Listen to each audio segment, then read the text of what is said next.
Good morning, everybody. Had my microphone off for a sec there. Okay, so today is the 3rd of this Dogwood live stream. And if anybody's having any trouble hearing me, please let me know. I didn't do a pre-check this morning, but I had everything still set up from Sunday, so I didn't really change anything, but let me know if you're having any trouble hearing anything. And hopefully Shannon, you're here. Shannon is a good friend of mine, and she's been very helpful with answering any questions that you have if I miss any questions. So, okay. So I just want to do just a little chat beforehand. It's about 8:41. So we're not really going to start actually painting till about 9. So, yeah. But as for this part, you can always go and rewatch it. So, yeah, that's all good. I got to see a lot of people's paintings with the background. It looked like most people had finished the background at least as much as they can and hadn't really started yet on either those background stems. Some people did. But I kind of want to talk a little bit about that. So when there's always this point where when you start a background, even if you've gone over it a little bit with a couple of layers, sometimes you'll look at it and you think, gosh, I'm just not happy with this. It's flat. My little highlights that I created, if you used a scrubber brush, don't look all that great. So we're going to go over that. Towards the end, I want to get this flower painted in. And then once we do that, I'm going to show you how to really get that background to blend out, get your little highlights to blend out into the other colors. In fact, a lady that comes to my home for private instruction, she is actually doing this little tutorial. And so when she came over the other day, she brought it and I helped her go over it, and she was really unhappy with her background at first. So she wanted to, well, I'm not going to say she wanted to give up, but she was just really frustrated, as I'm sure a lot of people are. But no reason to be frustrated at all. What we did was I went over it with 2 or 3 layers. We used a lot of water, and I'm going to show you some specific blends and things that you do once you've got a couple of layers on that background. And remember, be patient. It's transparent color. It's staining color. It's gonna stay where you put it. Now, a little bit of it may pick up and kind of roam around, but that kind of is what you actually want. You want that paint to start blending out a little bit. You don't want really harsh edges on an out of focus background. So, take a sip of tea here. So we're going to go over that. I'm going to help you get past that scary point. There's always a scary point in a painting where you're looking at it and you're like, I just want to give up. This doesn't look like Debbie's. Well, mine don't look good in the beginning either. There's always this, oh my gosh, this really kind of scary point where you're like, I'm already invested. Do I keep going? Do I stop? Keep going.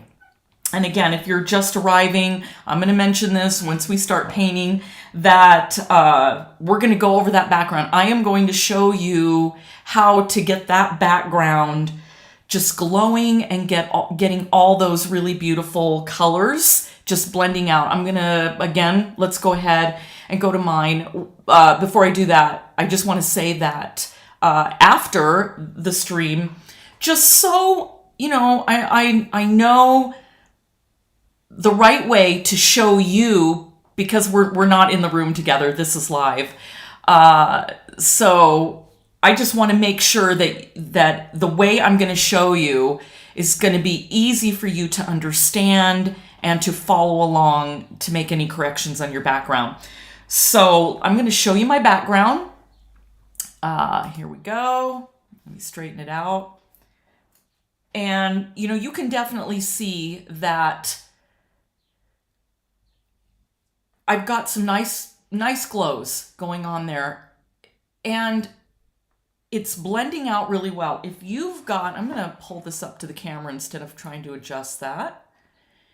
You can see how those areas right there have a nice blend. If yours have a harsh edge, and you feel like all you have are just these little circles everywhere, we are going to fix that. And if you were here right when I first started talking, one of my students came over and we fixed her background. She was so happy by the time we got done. And I said, you know, I'm kind of glad you came over because this is a good example of why sometimes you just want to give up. You're just looking and you're thinking, oh God, this looks awful. You just have to keep going. Watercolor is not one of those instant things. Then again, neither is oil or acrylic. Sometimes you just have to keep working on things. So, yeah. We'll go over the background and let's see, it's only 8:46. So does anybody have any questions? Shannon, yay. Okay, let's see. Well, first let me back up. So I hope I don't butcher this name. Jupasia. Anyhow, hello, good morning. Glad you're joining. I don't know if this is your first, second, or third, but, this is going to be the point where we are going to go over, and I hate using the word trick. If anybody else has a better word, please let me know. But we're going to go over all the tips and tricks to finalizing this painting and really making that foreground flower stand out. And Chuki's Art Studio, hi again. Still got to watch part 2. Well, it's going to be up, so make sure you watch it. And Shannon, good morning. I forgot to charge my devices, so it's going to be a bit before I can help much answering the chat once we get started as I watch on TV. No problem. Don't worry about it, Shannon. Thank you. I've done stuff like that too. Luckily, it's a Friday morning. My husband left, so I'm on my own on this, meaning that he won't be keeping the dogs quiet. So if anything goes wrong, I am kind of on my own right now. But yes, thank you, Shannon. I appreciate that. And oh, Isha. Oh, okay. Nice to know your name. And I'm so glad you're watching. So again, I just want to say, and we are definitely going to go over that background. And please don't give up and don't feel frustrated. Painting is supposed to be fun. Think of Bob Ross. I wish I could be the Bob Ross of watercolor, but watercolor is a little bit more of a learning curve. But that background, if you watch the little things I'm going to do, and because my one student came over and I helped her and we got it looking just like mine, I'm going to do that for you. We are going to go over that quite a bit so that you can fix any problems you have. Excuse me. Teresa, hello, just got here. My supplies arrived today and I'll give it a try. Oh, good. Yeah, Teresa, I know we were talking about this on Facebook. Trust me, and I'll say this a million times, my student came over on Tuesday and she was just like, she hated her background. And so maybe another way of saying this is, if you're at that point where you're just looking at it going, this looks awful, it's only because you have not finished. You feel like you're finished, but you're not. Sometimes, depending on how much paint you put down, you may have to go over it 4 or 5 times to get those nice soft blends. So again, after we work on that flower, we're going to go back to that background and we're going to make sure everybody's got a good handle on what you need to do to get it to flow and to look like it's airbrushed. And so we're definitely going to work on that a lot. And trust me, once we went over the student I was working on, she was just like, I can't even believe the difference. All it took was just working on it a little bit more. And I just want to say, please always keep this in mind. If you're painting, for some reason you're looking at it and you just don't know what is wrong, you're looking at it, you're thinking it looks boring, I don't know if it's my composition. I'm telling you, and I think I said this in part 1, part 2, and all my other tutorials, it's most likely because you need to keep going and you have not built up enough value. And if you remember on one of my other streams, I have this little value scale that I did. You need to have really dark darks and really light lights to make your painting really stand out. You've probably heard me say this a million times. Put it on your table that you're painting on. Value is the workhorse and color gets all the glory. You can have as much color as you want in a painting. Excuse me. And some colorists, if you could call them that, might argue with me. A lot of modernists, like say from the 50s and 60s, it was all about color then. Nothing wrong with that. But if you really want your painting to feel alive, you really must understand the value in your painting. If you're struggling with it, take a picture of it. I mean, technology is great. We have all this technology right in our hand with our little phone. Take a picture of it, convert it to black and white, and look at it. If you don't see areas standing out, you need more value. So, and I'm going to keep talking about that, and that is going to be the important part of this painting today, is value. Looking, do those petals that really have a lot of white, do they have enough darker color against it? So that's going to be really, really important. And good to see a lot of other people are showing up. It's only 8:51. So again, I'm going to harp forever about value. And I also have a couple of little, I'm going to go ahead and do, I don't know why I was holding up to the camera. I should just put it on top of my painting. So, okay. My painting so far. And again, let's talk about this one more time. Value. Make yourself a value scale. It doesn't have to be perfect. You can, if you've got Payne's gray lying around, this is a good way to use some of it up to make a value scale. If you want to do it with your 3 colors on your palette, do that too. But get it as dark as you can and then slowly lighten it up little by little till you get down to nothing. That way you can look at areas around on your painting, and then you actually, it helps if you punch a hole in the center, and then you can kind of see where that value is on your painting. This is kind of old school. This was I made this years and years ago before I had a smartphone. Now what I do is I just take my phone, take a picture of my painting, and look at it in black and white if I'm feeling like some areas aren't really standing out. So, and then of course, is also this idea. I had this packed away when I did part 2 and part 1. So I actually made this during the teacup live stream. And this is just to show, so this is the value scale. And this really shows you what value does in your painting. And if you really look at this carefully, you can see, look at the difference between that white circle that I painted around. So I started out with a really light mixture of all 3 of my colors, kind of created a gray. You notice if we kind of just hide that and we just look at that square, you don't see much difference. I mean, the white isn't really standing out. I haven't painted it. I just painted around it. Now look, as you go on down, look at how bright that circle is. There is no paint on the inside there. It's just the white of the paper surrounded by color.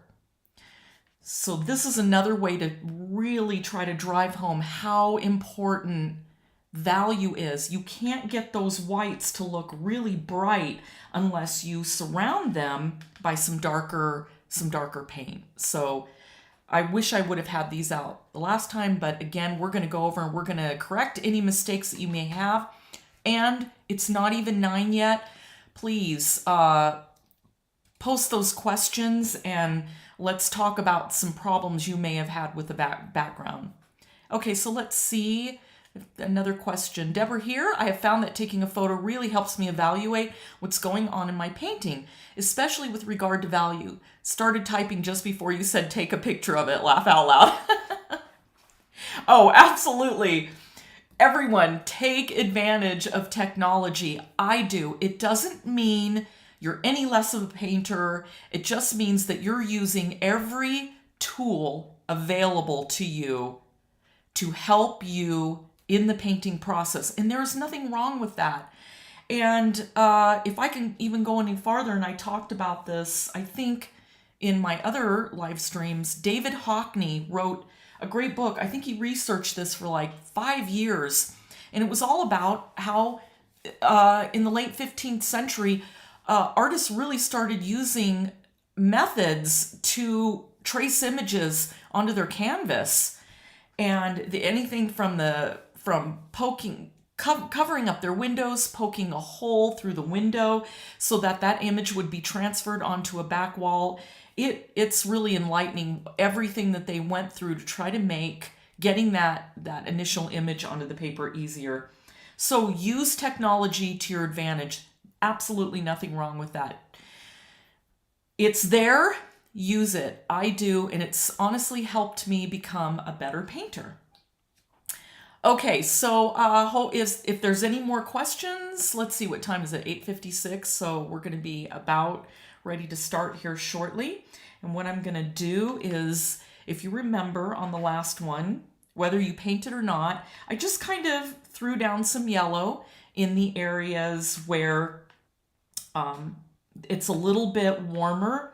Most of this flower is going to be cool, which is going to be great because that's really going to go against that background. Remember, it's all about differences. And let me talk some more about this.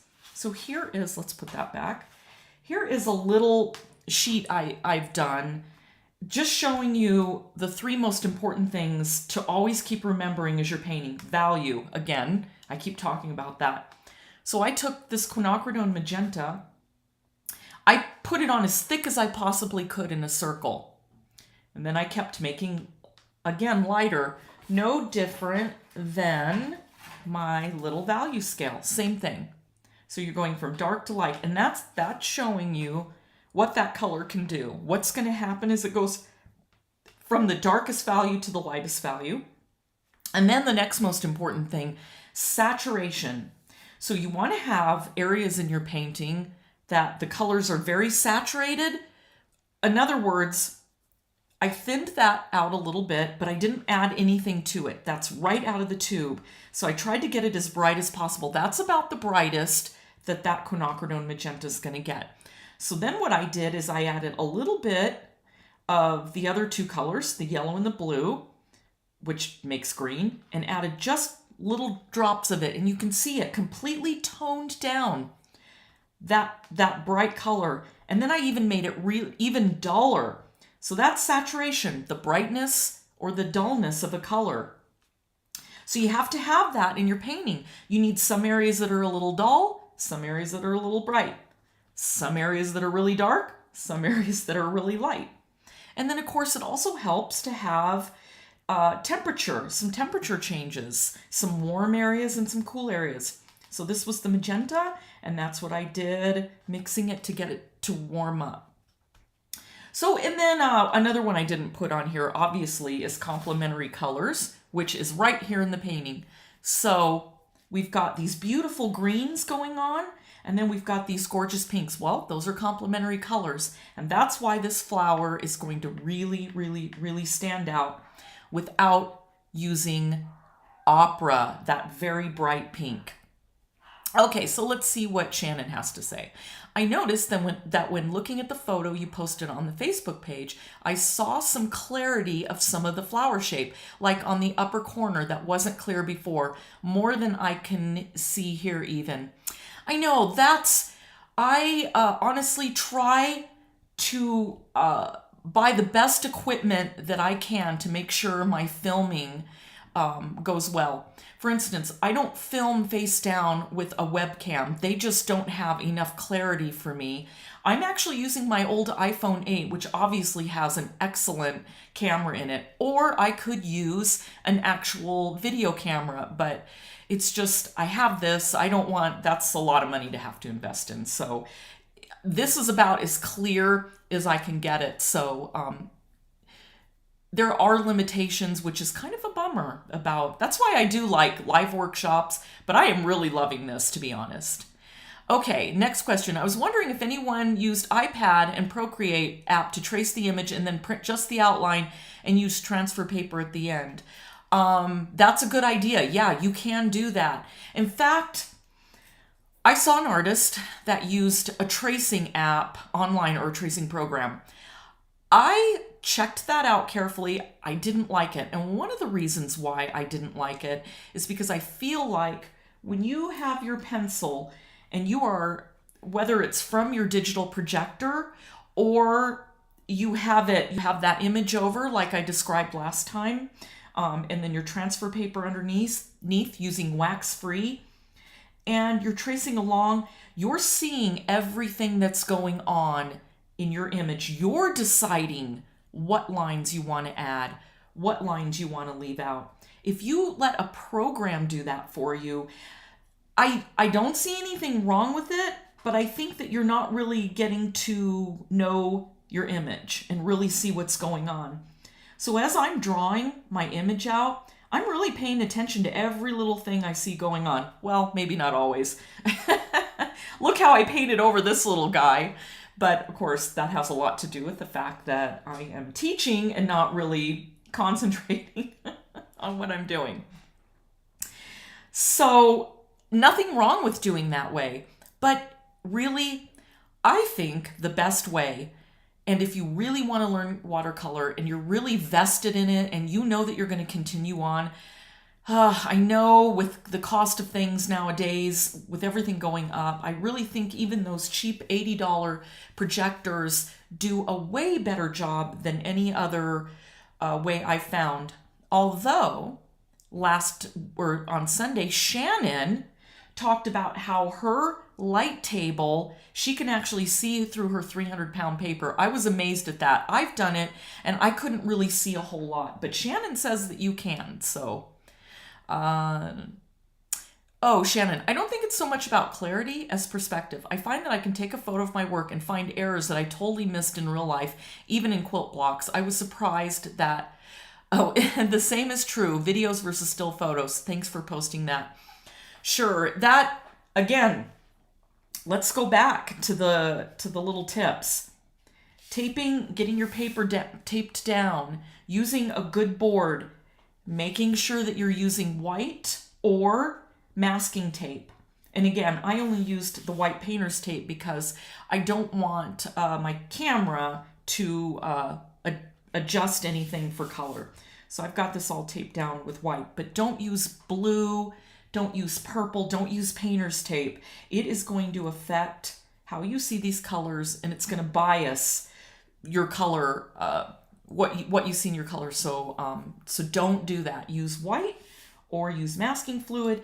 Make sure it's down really well on a board, a nice thick board. Again, I have the Gator board, and I forgot to post a link for the Gator board last time, but you know what? Just pull it up online. It's very easy to find.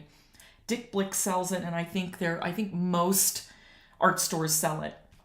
So prepping your painting, making sure it's down well. Some of you may not like paint or the right up to the edge having the tape. I like it because I like a nice clean edge when I frame my art. Some of you might like that faded edge, and that you may have a harder time doing that background because that water is still going to want to completely creep up to the paint when you go to lay your water down. But if you can manage to do that, it's something that you could work on. All right, let's see. It's 9:04. All right. Shannon, all light paths are not created equally. Check the lumens, and Amazon comments make a great resource for info like this. Thanks, Shannon. See, I'm wondering though, and I hope you post a comment on this. Most light pads are pretty expensive. I know that the cost has gone down, but I know that they're pretty pricey. I don't know how comparable that is, like, say, to the Kodak Luma. Their cheapest one is around 80 or 90. Obviously, over the last couple months, it may have gone up in price. But yeah, so I don't know what the difference in price is. I just know that my preference is definitely those digital projectors. So yeah, so I don't know about the lumens and how bright it will make it. But that's just personal preference. Me, I just prefer the digital projector. All right, so anybody who's starting, I was jabbering on earlier at about 8:30 about the background. I'll try to keep this short. I had a student that she came over on Tuesday. She was actually doing this image along. And she brought hers over and she was just very, very unhappy with the background. So it's always at that point where you just want to give up. You're thinking, I'm never gonna get beautiful blends. My circles look like they were cut out. We're gonna fix that. I am going to show you how to fix that. And by the time we got back with the student I'm doing one-on-one teaching, she was just amazed at how well that background changed. And I'm kicking myself for not taking a before and after picture so that you could see that. Okay, regardless, let's get going on the flower. Hopefully everybody's ready.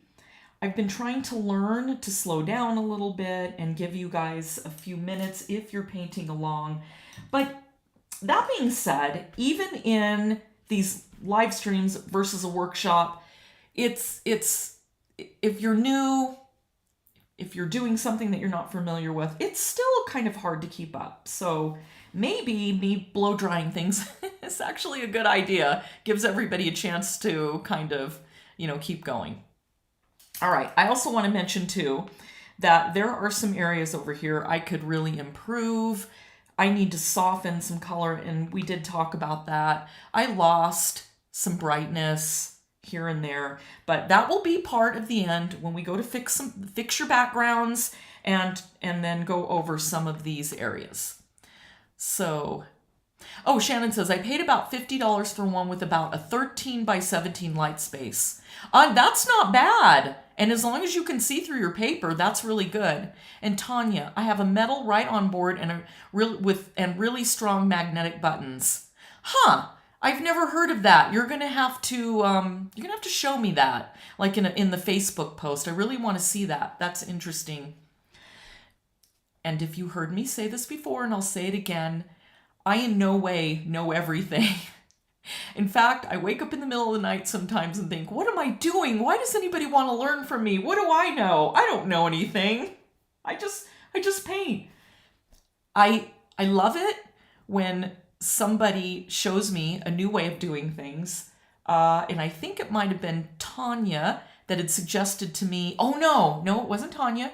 It was Jean had suggested, why not try doing those lines with watercolor pencils? And I went, ding, I'm not sure I'm going to do it on this one, but I think I'm going to try that. Wow, what a great thought. So if anybody has good ideas for me, please don't feel like I'm going to knock you down for sharing them. Please share them. We all should be learning from each other. We should be waking up and saying, I'm going to learn something new today. That's my motto. Keeps you humble and keeps you learning. So please let me know if anybody has, if you've learned a technique for something. So, all right, enough of that. Let's get going. Okay, now that I've said that, where am I going to start? Okay, I think where I'm going to start is... Wait, let me think here. Give me just a sec. I am deciding, and I'm glad I didn't decide this before so you can hear my thoughts on this. There are a couple ways we could approach this. We could go petal by petal, or I could wet the whole thing and start dropping in some color. But there are some really white areas I want to keep away from. especially right there and there. And I did not use any masking fluid on this. But as I'm looking at it, I think that if I can stay away from this area right here, and right here, and just allow little blends, I think that will go quicker. So I am going to go ahead and do it that way. On another tutorial, I will show you the other direction, doing it petal by petal. And I've been asked that question a lot. Sometimes I actually will do different things depending on, well, first of all, how scared I am to start an area, not wanting to mess it up. So I just a lot of times do different things. So that being said, I'm going to go ahead and I'm going to wet this area, the whole area. Remember what I was talking about on the last two, making sure you are putting the water on towards the inside. Don't hold your brush like this. You're just going to get ragged edges.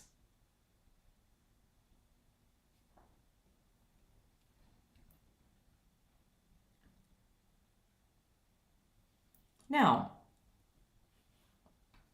I'm obviously, because I'm filming, normally my head would be right about 3 inches from that edge, because I'm really funny about, I want my edges to be nice and smooth and straight. I want to decide when I'm going to soften those edges. And again, if you heard me talk about this, there's a huge difference between ragged edges where you're not paying attention to where you're putting the water and blended and softened edges. Big difference. Once my edges are nice and smooth, then I can go back and soften that edge if I need to.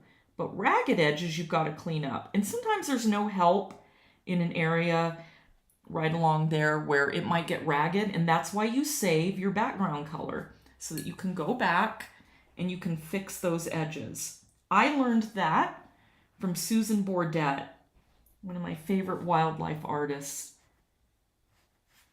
I took a workshop from her years and years ago, and boy, I loved her nice soft backgrounds. So I learned a lot from her.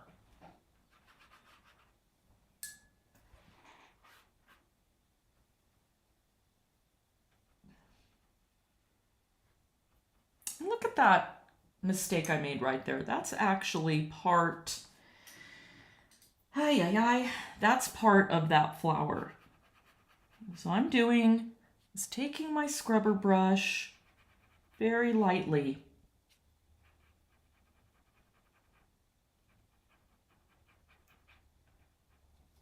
Just blending out that color. Because that's a beautiful highlight on that upper petal. And I want that there. I want that highlight there because there's going to be this gorgeous dark area right there.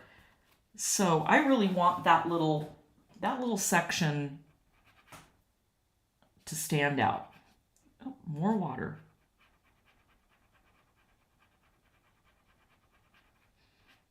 Okay, I think that's good enough. If I have to lighten it up even more towards the end of the painting, I will fix that then.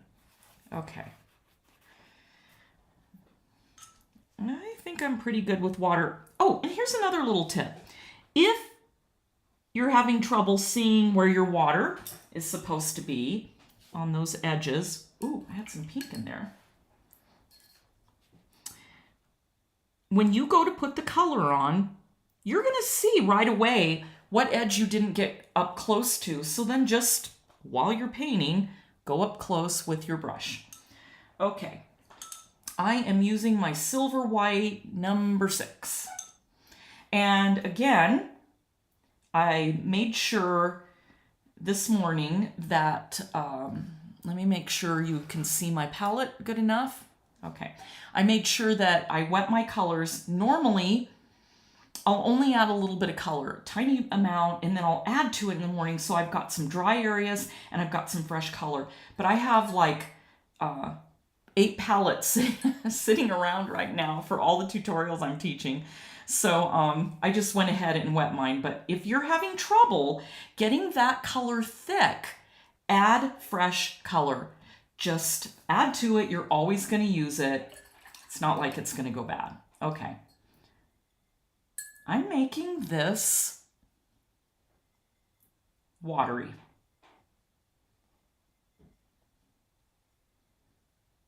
And I'll see how that's going to look once I start painting here.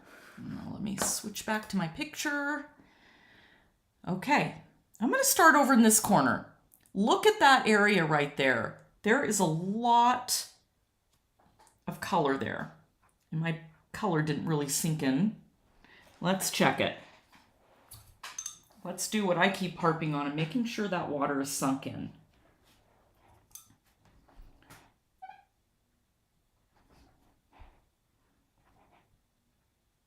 Here's something fascinating that I found out when I was working on backgrounds. I noticed that the more color you have in an area, the quicker the water A, evaporates, and B, sinks back into the paper. And that's because those paper fibers are getting full. All right.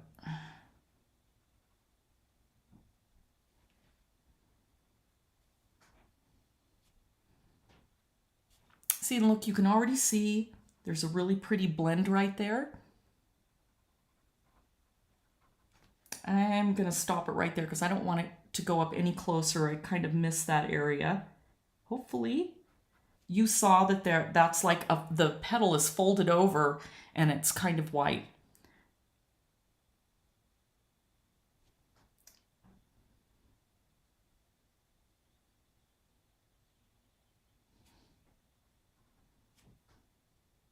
Getting thicker color for right there. See how I did that?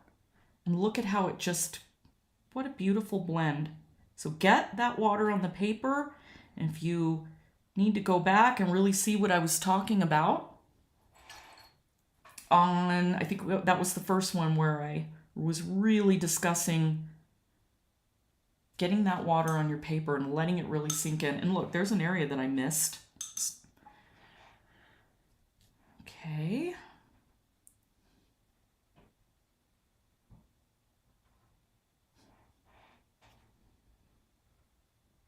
This is always my favorite part, is the foreground. Because then I really start seeing things just, you finally feel like everything is coming together.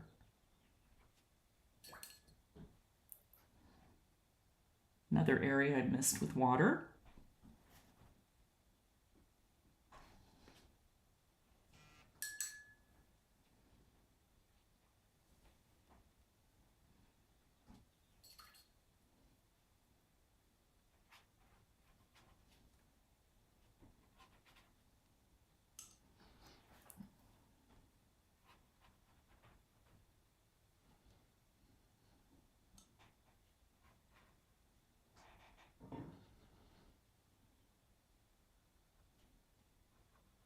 And you can already see, well, I hope you can see how that yellow showing through is already warmed up some of that magenta. When you're putting your color down, try to make sure that you're going in the direction that the petals are. So instead of going this way, try to put your color on and follow those beautiful little veins.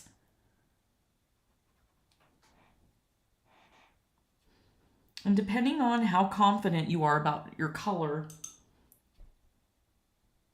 sometimes it takes a while to get as much color on as you need. And that's exactly what I was talking about with those backgrounds earlier. Some people paint lighter, some people paint darker. So you may need to do more layers.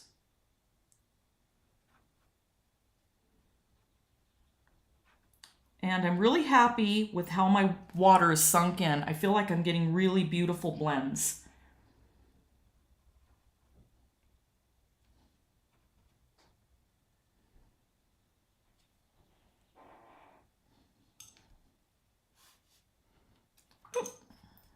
Not too far with that brush.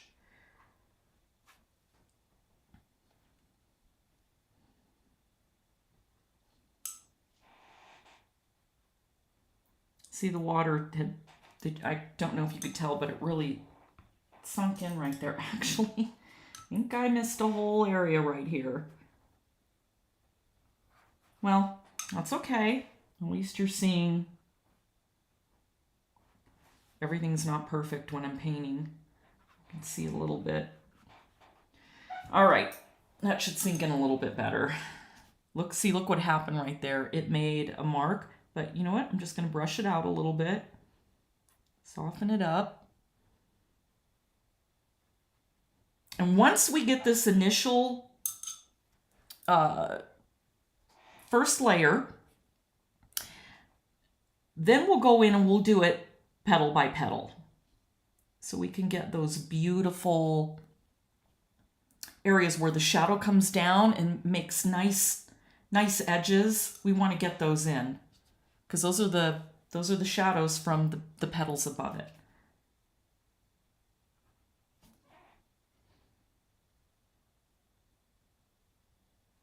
So keep in mind that that's all I'm doing right now. I'm just putting down some color and trying to stay away from the really light areas. And you can probably see how my paper bubbled a little bit right here. So the water pooled over there, and as soon as it did, the color just sat in that pool of water. So I'm glad I wasn't too careful with this at first, because then that kind of let you see what happens when you're not watching your color and you're not watching little areas that kind of pool.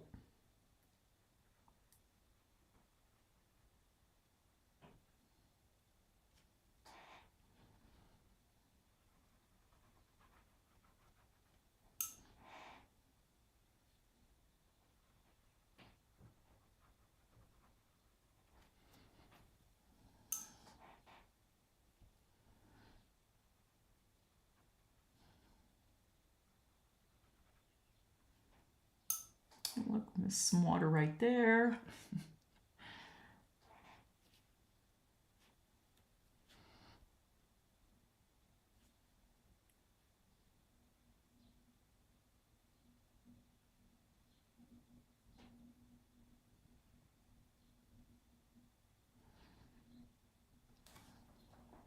I'm going to switch, I'm going to hold this brush and get a thinner brush, a number 2.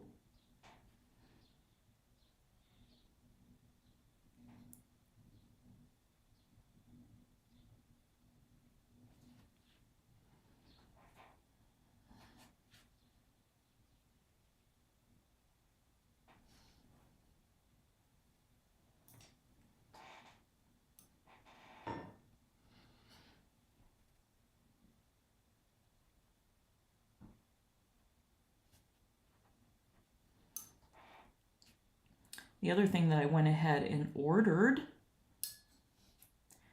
is I have a really good microphone, but it's a little bit more difficult to use because I have to watch the transmitter and the receiver. So I ordered a really nice microphone that I can have above me, so everything will be crisp and clear and you won't hear any, I'm hoping, any background noises once I figure that out.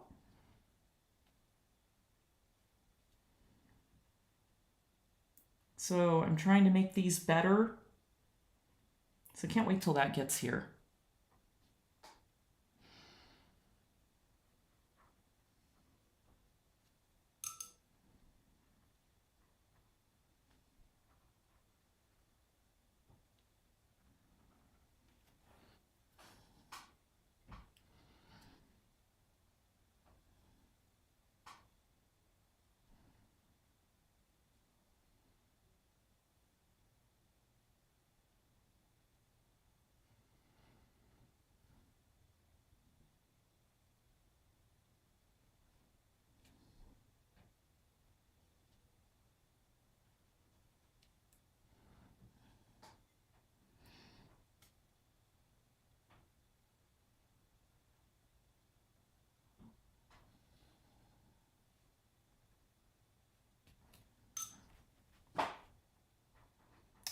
And hopefully you remembered me talking about when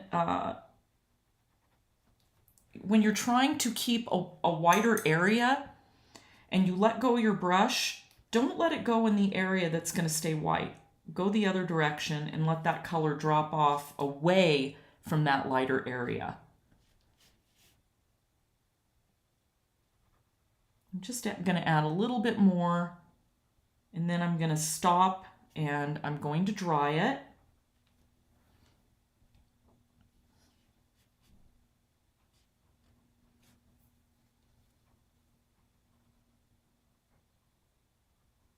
And then I'll start on each petal. And then we'll do that little center area last.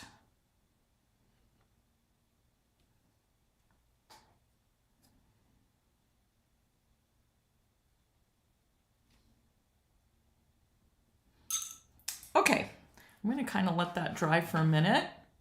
And let's see if there's any questions. Oh, Tanya, okay, I will post the board with magnets, but for this project I'm working on a block. Oh, good for you. Okay. All right, so I'll let you guys catch up, and I'm going to go ahead and get this dried.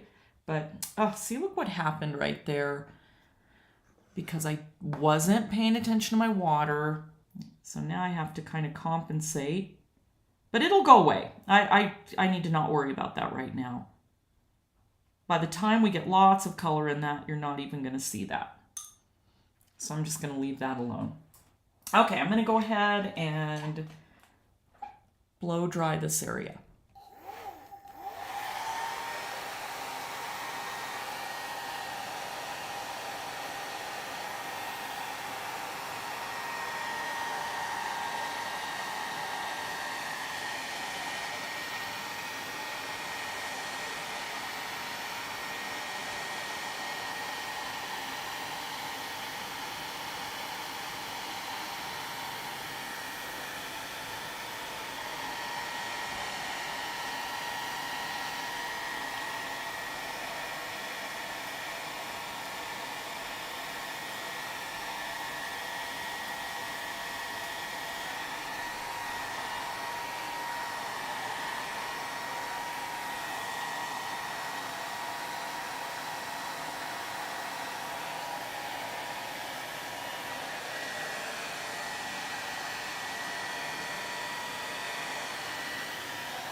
Okay, it feels relatively dry, and hopefully you see it does. It can take a long time to dry an area, especially if it's really, really saturated with water.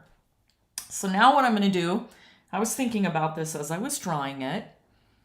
I'm going to start over here with this petal, this dark petal. So I'm going to turn my board.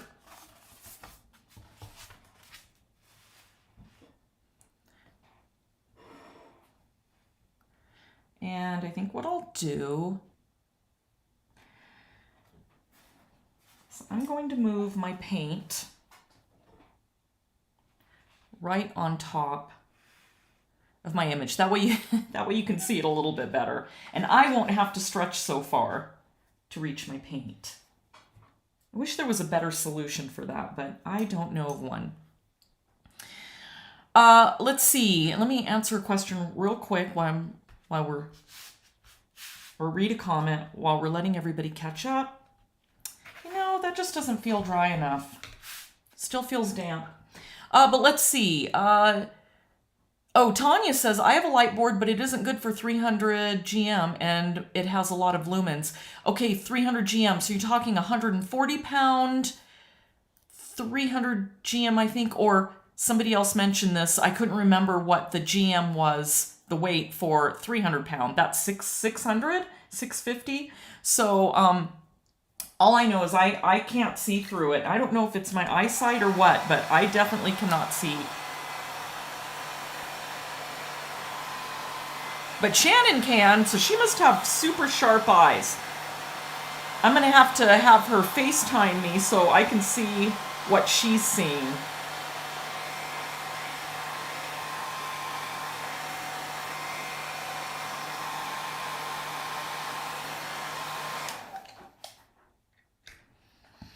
All right. I am back to my number 4 brush. Let's get this paint right up close. Okay. Let me turn my image.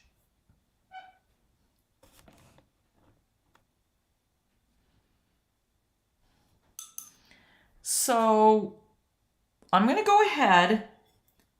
I'm going to kill 2 birds with 1 stone here. I'm going to go right along that edge.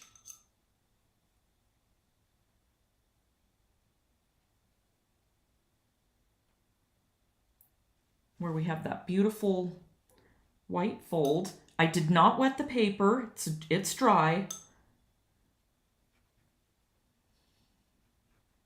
And you notice this time it didn't make a mark. That's because I did 2 things. One, there was still obviously sizing on the paper.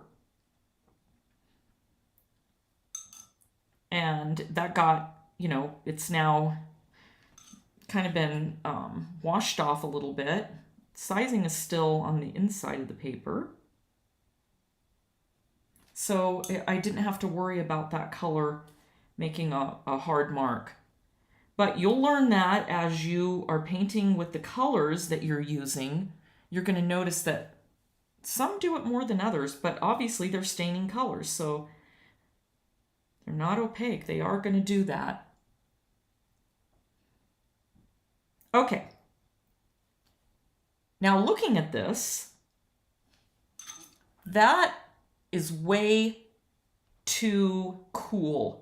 I need to add yellow to that, so I'm going to pick up some of my very clean yellow.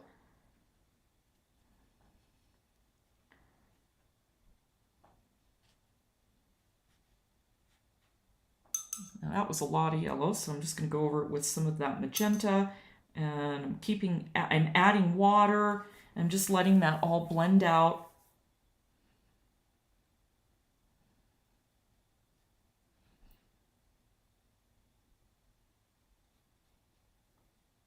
A little bit more magenta and a little bit more yellow right in that darker area.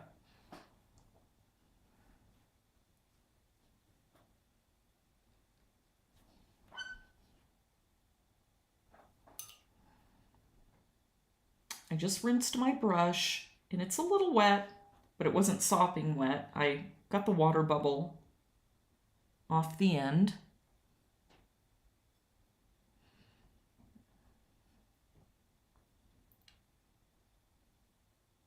Just added some yellow right along this edge. And I'm actually going to switch to a smaller brush. I'm going to go to a number 2. And I am picking up what I thought, which it isn't, I thought I was picking up some thicker color. And that's just helping me get a nice edge right there.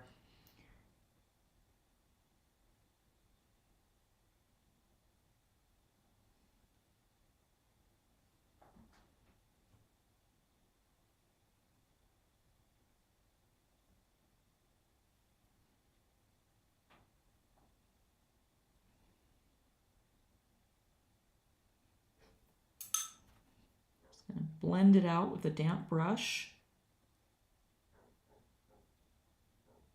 Right around that little spot right there where that petal's folding.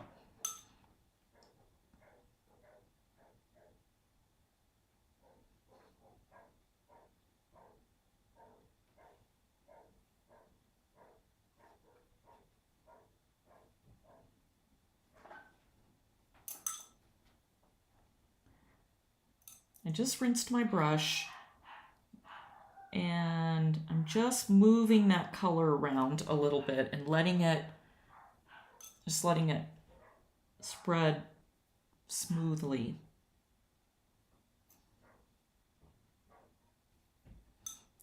And I'm just lifting some of that color right in there and just pushing it that way with a damp brush.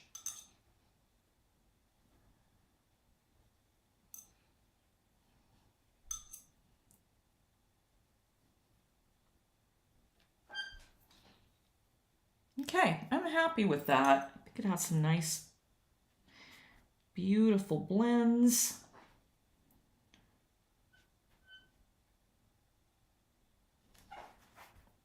Going back to a thicker brush.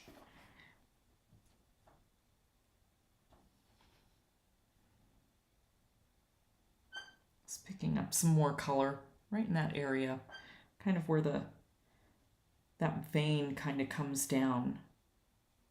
Okay, I'm going to leave that alone. I think it's lovely. And now I'm going to turn my painting back around.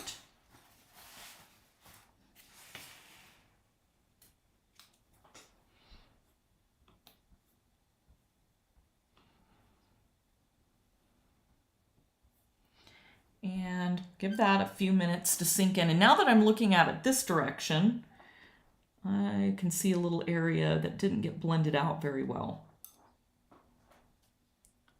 Just dropped a little bit of water on it. Not too much. I made sure that the water I just dropped in that area looked about the same glossiness as this area. So I think that'll be okay.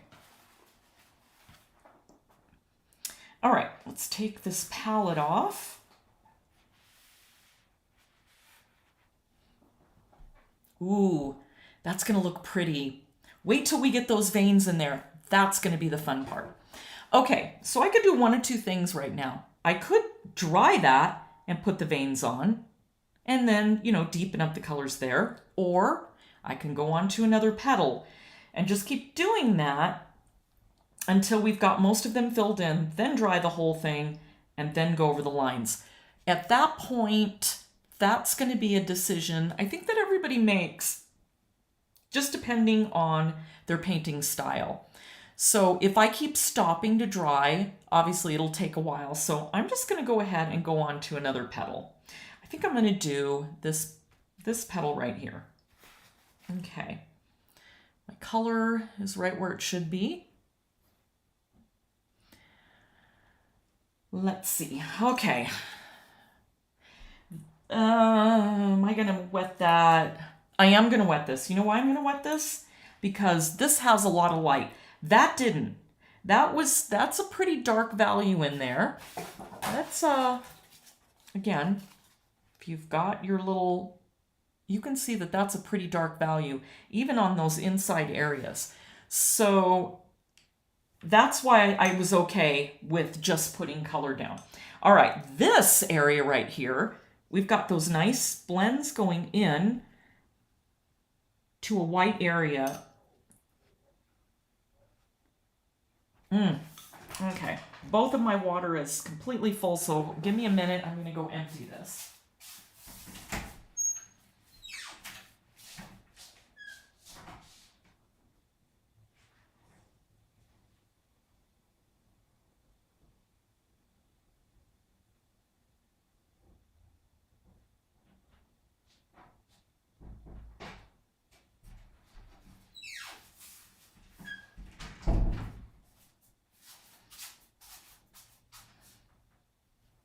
All right, clean water.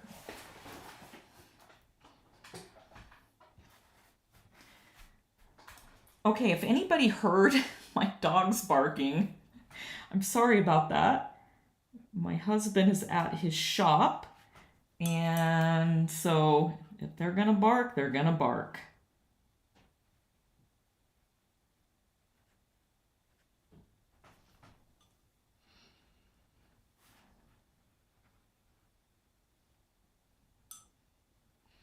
I'm gonna go all the way down to that little area right there, those buds.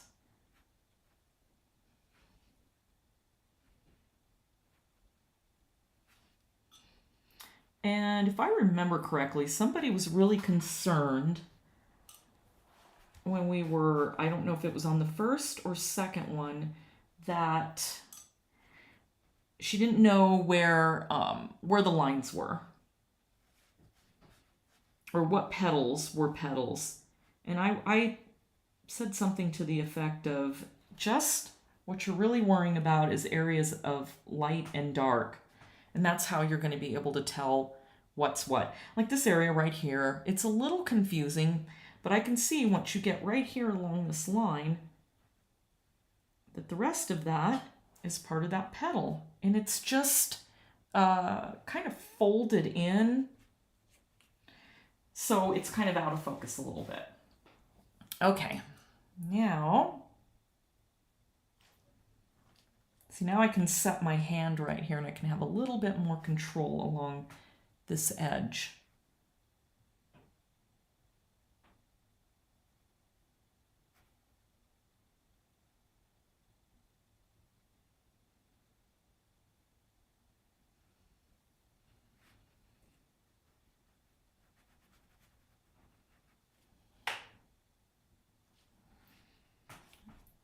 I'm going to grab a smaller brush again, dry, and I'm picking up some paint, and I twirl it so I can get a nice point.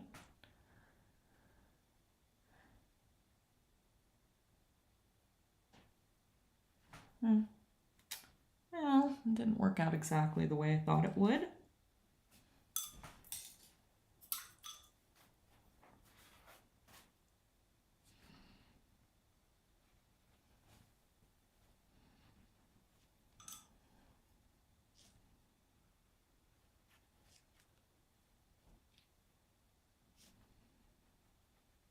And you can see we're going to have to put a little bit of yellow in that area. So I think I'm going to go ahead and pick it up now.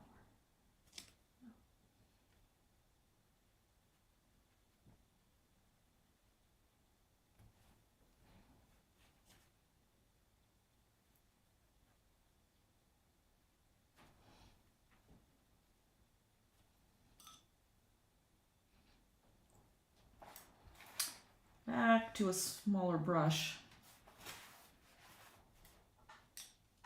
There it is.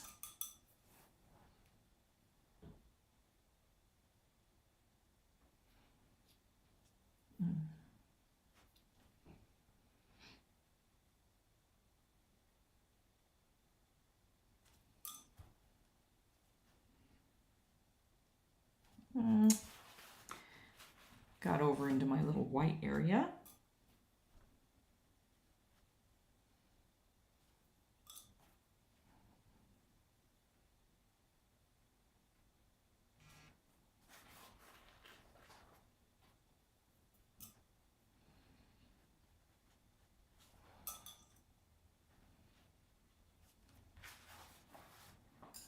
Back to a bigger brush. Getting a watery mix.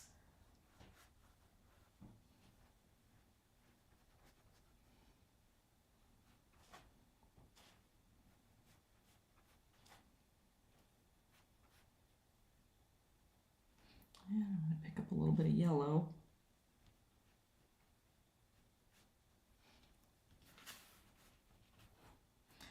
If I had to redo it, I probably would have completely skipped that little area and not put water there, but that's okay. I'll fix it.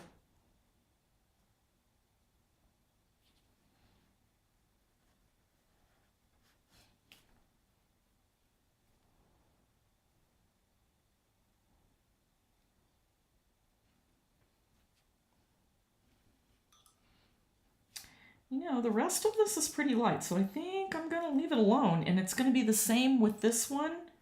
We'll do the details dry on wet. And when we add the lines, we're really going to see, how it looks at that point.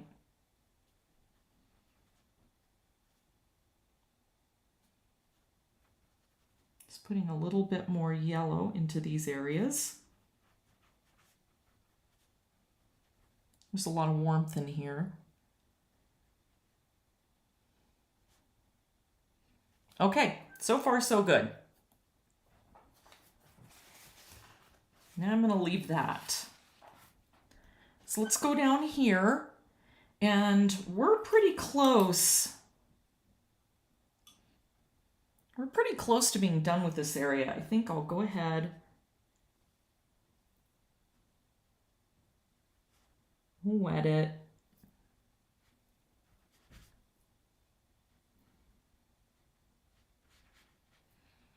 And then once we've got all of these soft blends in there, then we'll go ahead and we're going to do wet on dry, and we're going to get those lines in and get the details cleaned up.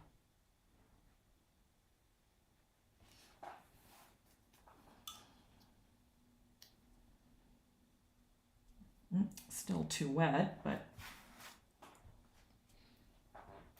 let's give that a second.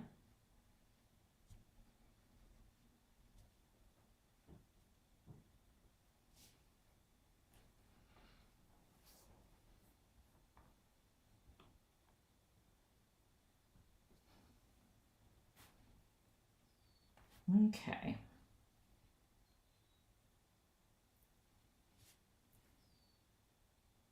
See how I came back that direction?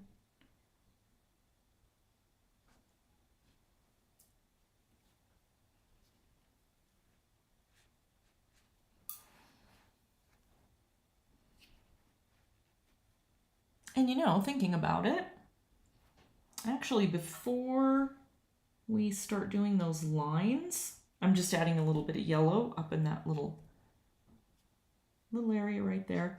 Before we start doing the lines, we're going to add in some blue, especially right in those very cool areas. So I want to get that in, and that will help create a little bit of, I don't know, excitement. So it just, we don't want it to look flat. So I always try to take all three of my colors and put them everywhere.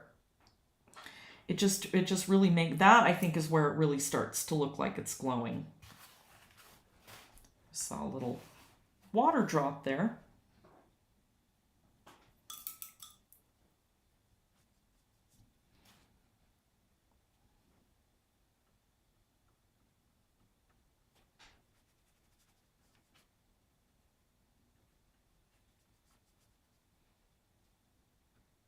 And really, everything else in this petal is blue, and then the lines.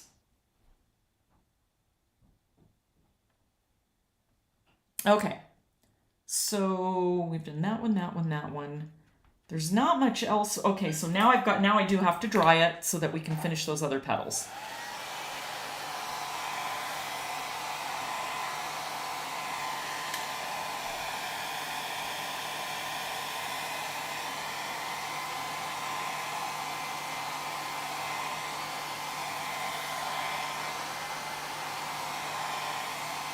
Someone just asked, what size is the painting? 9 by 12.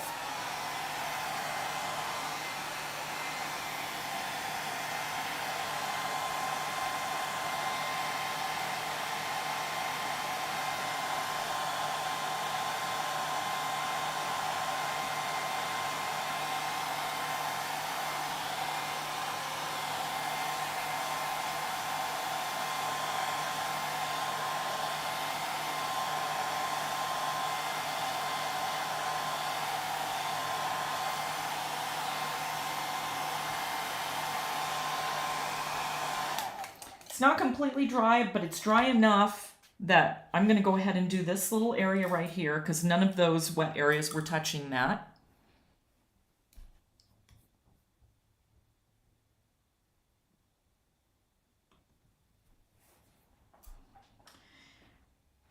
I'm going to go with a bigger brush. This area I'm not going to wet.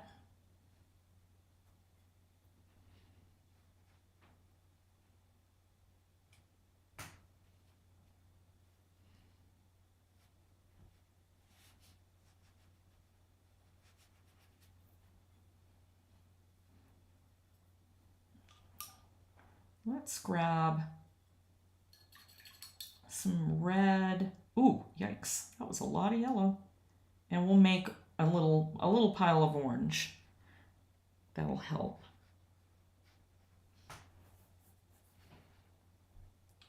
That's a little bit easier.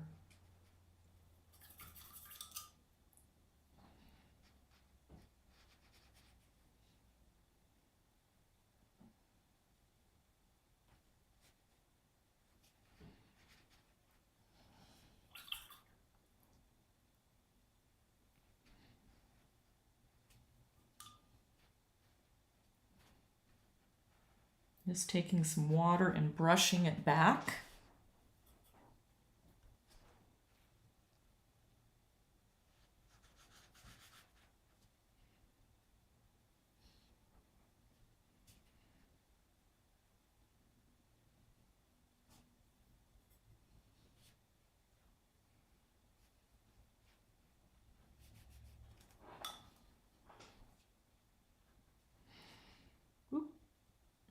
Go.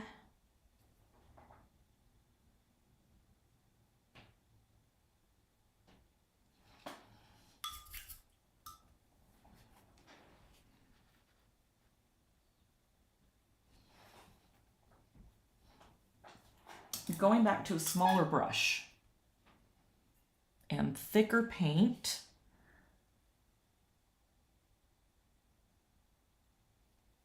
And see how okay, now I'm getting water, taking my brush and blended back that direction. If I would have gone that way, it would have put a big starburst of color right there. Didn't want that.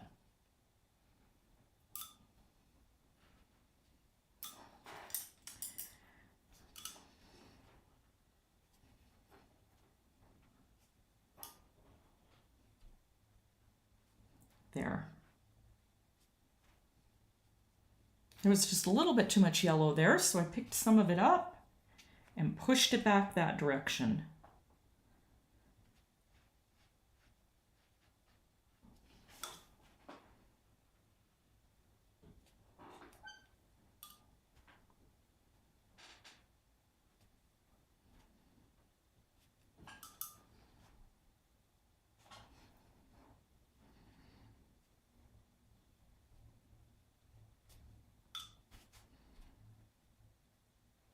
I was a little heavy with the yellow there. That's okay though. All right, so now I have that one. I'm okay with that one. We'll be able to start adding blue. This, let's see, now we're gonna do this, but let's get that a little bit drier.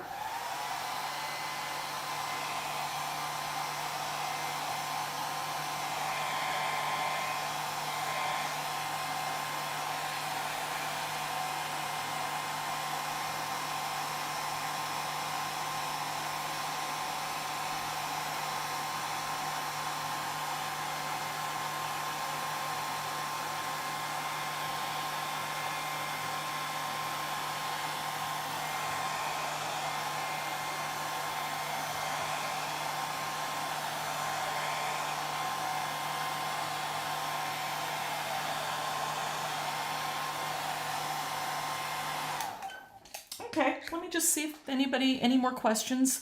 So let's see. Do you have a recommendation for a brand and size for a larger brush for washes, for backgrounds, and larger areas? Yes, that's all in the info on where you can get all the downloads, and I have the link at the top. But hockey brushes, or these areas are so small, just, number 10 or number 12. And then Barbara says, so sorry I didn't see that we have we're doing number 3 today. So doing the painting tomorrow. Oh, watching only. Oh, no worries. It's supposed to be fun. We're not building a rocket here or anything. So all is well. And Shannon says she likes her silver black velvet. Yeah, those ones are great. The cat's tongue. Yep, I have one of those. I use that sometimes on my larger backgrounds. And,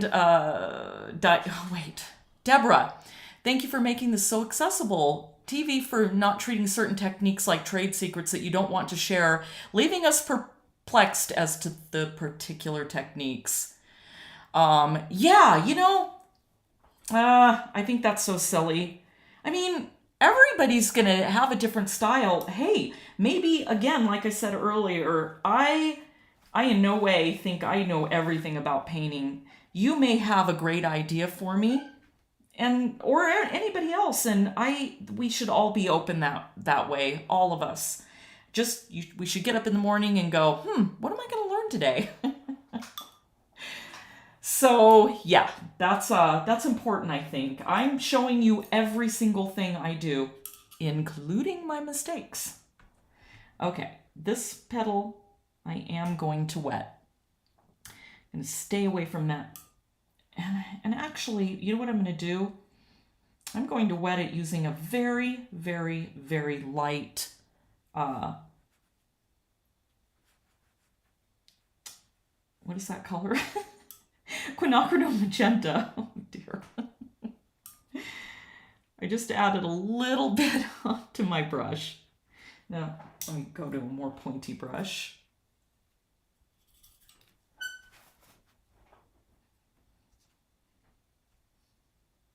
Yeah, you can hardly see it, but it's just letting me see where I'm getting right up to the edges. Yeah, I don't know. I just think it's so silly to hide things. I've learned a lot on my own. Some of the stuff I've wondered, is it okay to do that? And then I thought, well, you know what? Sure, it's okay. That's how I got the effect. I mean, maybe some artists might freak out that I used a Dremel tool, but you know what? I don't think anything's off limits. It's supposed to be creative, you know?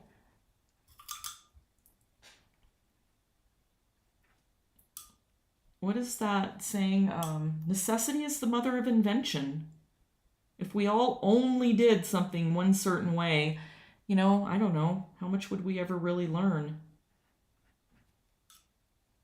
I'm really thankful to all the artists that decided years ago that a watercolor doesn't have to look washed out and watery.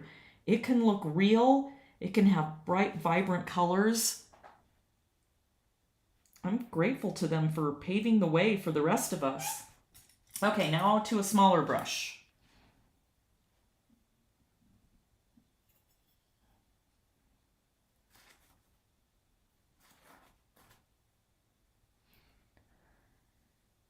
Ooh, wait till we get that blue in. That's the fun part.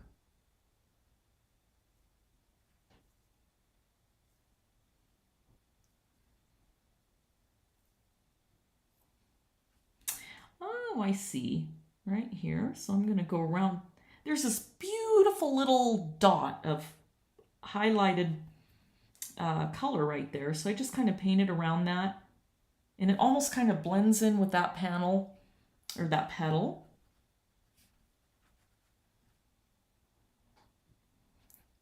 Just picking up a little bit of that orangish yellow, or orangish pinkish color. Ah, that brush is too small. There we go.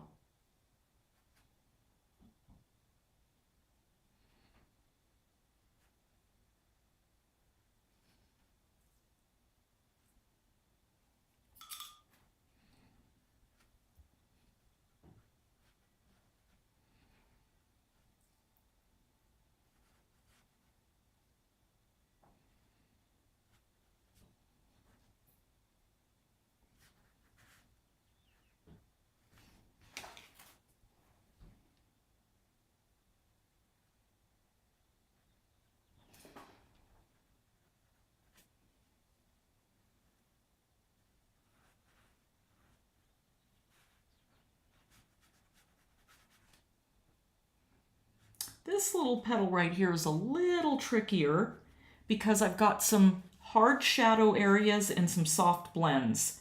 So I'm just going to stay away from those hard areas right there. Try to get in as much of this as I can. Then we're going to go back in with the blue.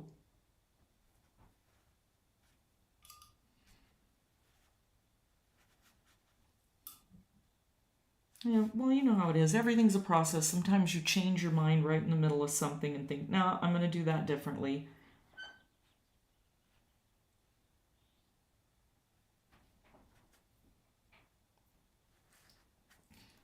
Small brush. Let's fix that edge right there.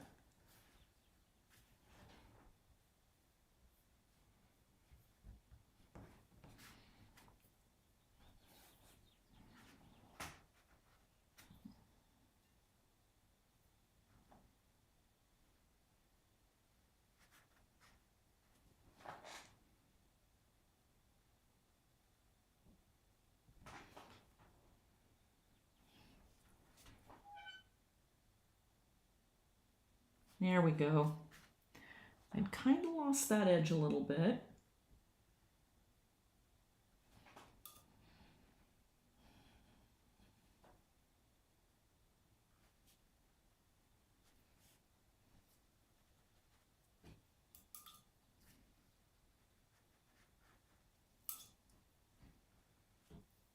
Starting to get dry.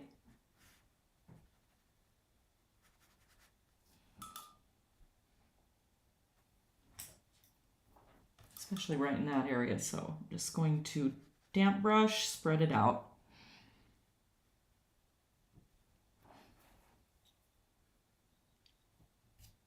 All right, that looks good. We've got that in.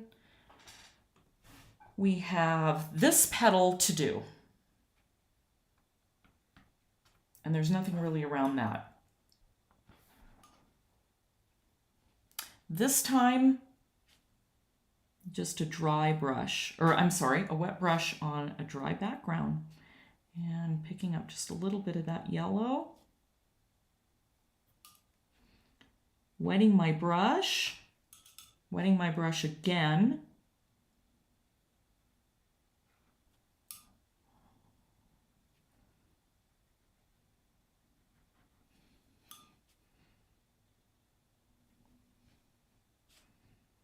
Picking up a little bit of the yellow, just varying the color just a little bit.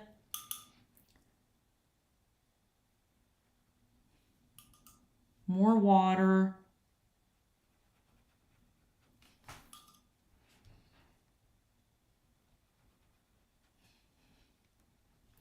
Right along the edge of that interesting petal that's kind of going in a weird direction.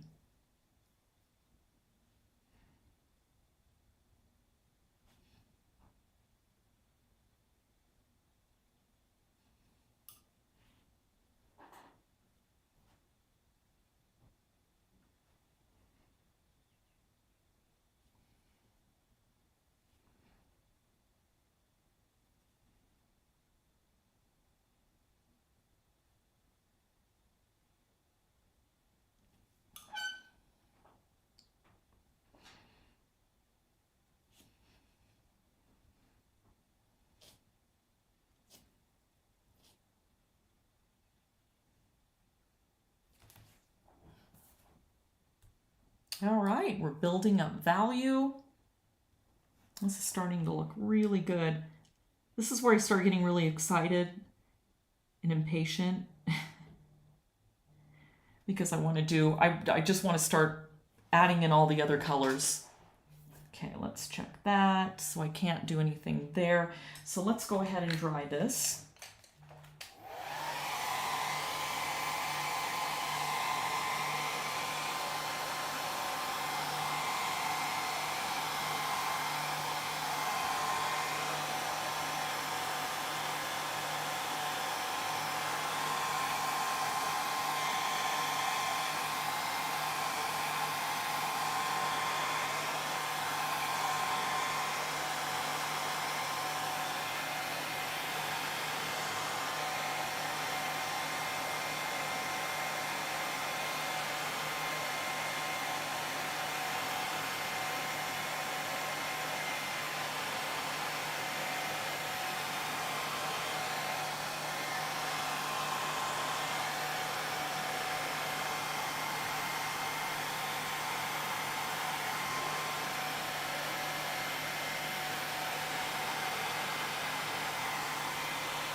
So I'm looking at that area and I realize it's almost just kind of one petal, one weird big petal, or it may be that I think is the blossom that's behind this one right here. So it's almost like there's two.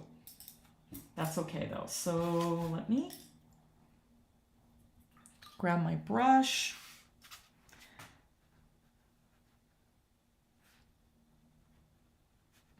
I am wetting this one.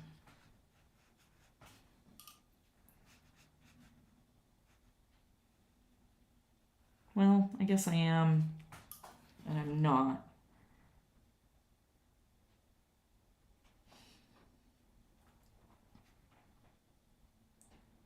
I wet a little bit right there, and there was some paint I had on it, on my brush.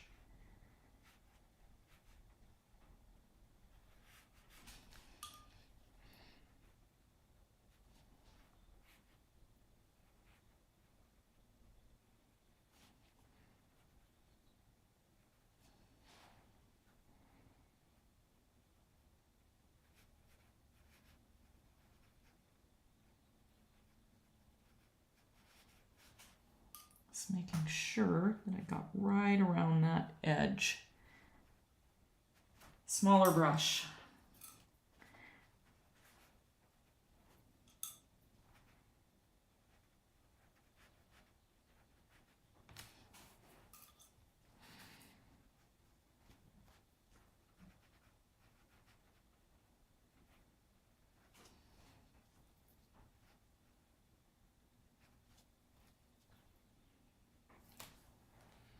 I'm going to stay with a small brush.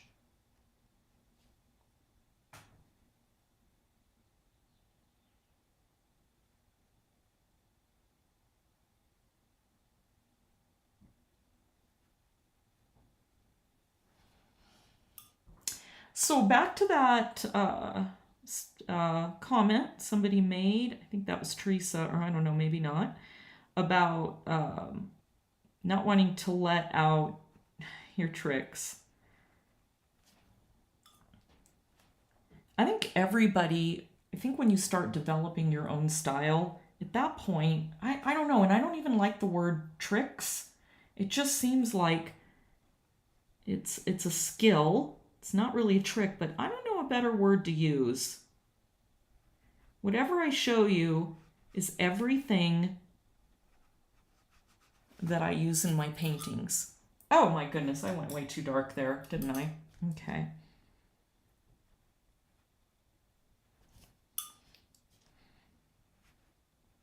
I actually feel really good when I see beginners, and it doesn't even matter, when I see people take techniques and use them to their advantage and just create beautiful paintings. I just thought, you know what? There's so much competition in this world anymore. Why do we have to compete too when it comes to this? Why can't we just everybody paint? It's okay. Hey, if you get better than me and you start winning awards, I'm happy for you. I really am. I feel like to look at my paintings like, well, I'm the only one that can paint this way. I don't know. I just don't know if that helps. That doesn't help anybody.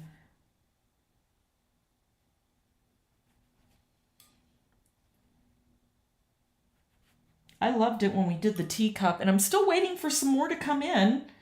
And I'm going to pick somebody. Maybe I shouldn't do it, but I wanted to. I wanted to send somebody who I thought just did an exceptional job, and I want to send them, let them pick out one of my prints, and I'll send it.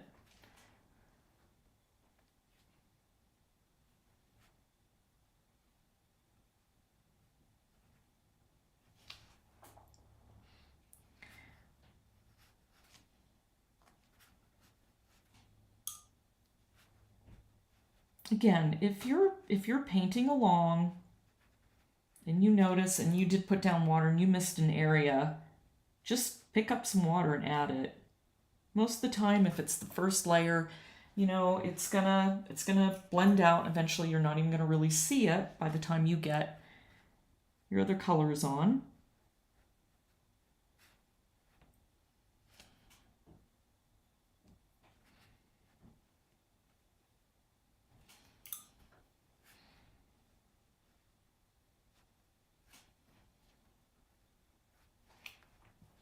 I think we need some yellow in there.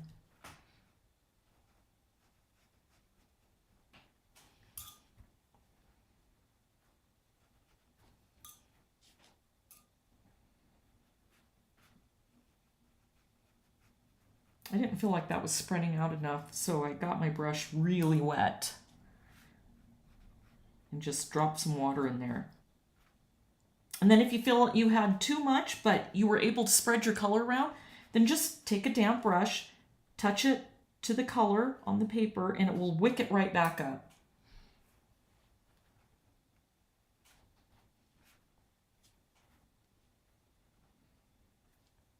Oh, good. I'm glad. I feel like we finally got all that in there, except for maybe that little area.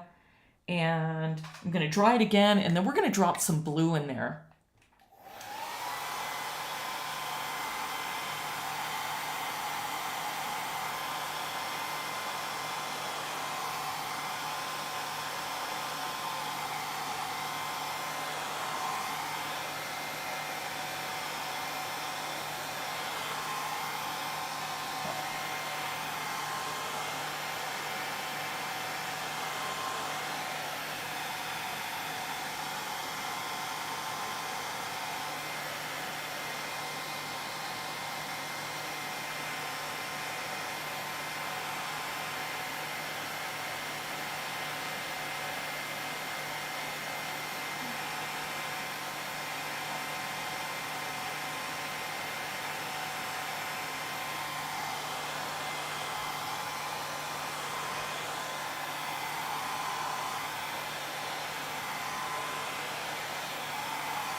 Okay, I'll let the rest of this kind of dry, and I'm just looking at the little conversation going on, and thank you. It was super nice of all of you to say. And Shannon, you're right, competition is the thief of joy. And Teresa, thank you. Gosh, I want people to have fun. I feel like I love helping to spread joy. We need it so much in this world nowadays. And boy, I just get so much out of seeing people succeed with painting and having fun. It's just a good feeling. Nothing to hide. You're going to see everything I do. And this is a lot of fun. In fact, I probably am never quite confident enough about the way I paint. I always feel like that I don't know. I'll look at other artists and I'll think, oh my gosh, I'm never going to get as good as them. In fact, when I have done art shows, and I've done, there's one in California, the La Quinta Art Show. For a while there, it was the #1 art show in the country. And I'm just cleaning off my palette here so I can get that blue. I was very intimidated walking around and looking at some of the artists, and I was so scared the very first time I did that show. I thought, oh, there's no way I'm in their league, and I don't know why I'm telling you that, just to say that I just never want to feel like I know so much that I become just, I don't know. I want to be like Mr. Rogers, Bob Ross. Let's just have fun. You can know everything I know. I don't know what it is about this idea that because you learn something, it has to be so secretive. Like recipes. My gosh, I'll share my recipes all day long. Not that I'm this greatest cook, but if I do something really well, I want other people to know how to do it.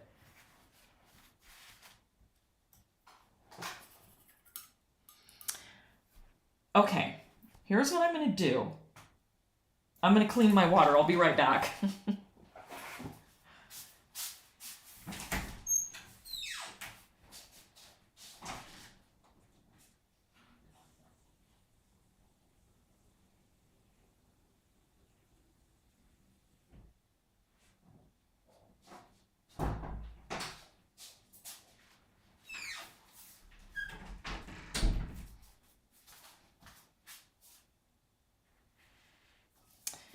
All right, nice clean water.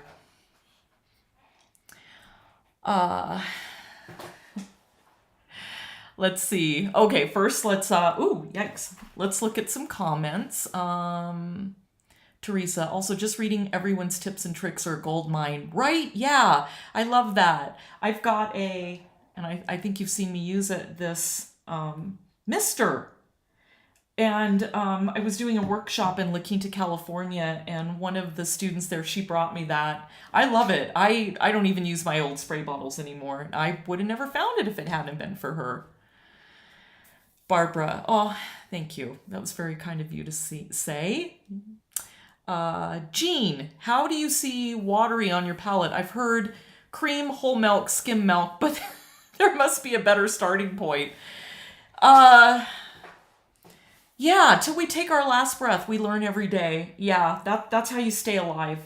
My gosh, the thing about the watery mixture versus cream, I don't even know how you really, what a good way to say that is. I guess watery would be so watery that you're seeing the palette, which is off, you're seeing the palette color come through. Like, you know, you have a really watery area that's real light. And then, of course, thick would be really, really thick. And that's why I kind of show my palette. I'm hoping that helps a little bit. So what I'm going to do with this blue, so now we're going to go in and we're going to add a little, some even cooler areas. And that's going to help those warm areas look really warm. But I'm going to grab a little bit of that magenta.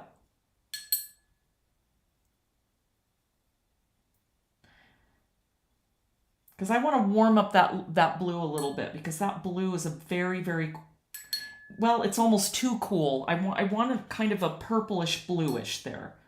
So I'm just adding a little bit, and you'll see what I mean in a sec here as soon as I put it down. All right, I'm going to grab my big, this is my Cheap Joe's Dragon Tongue. And let's see here. How am I going to do this? I'm going to wet the whole thing.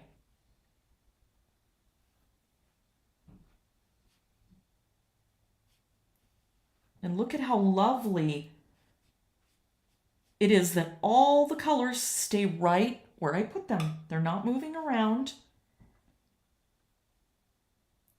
They're staying put. They've sunk into the paper. And now I'm going to be able to just drop in some blue into the cooler areas.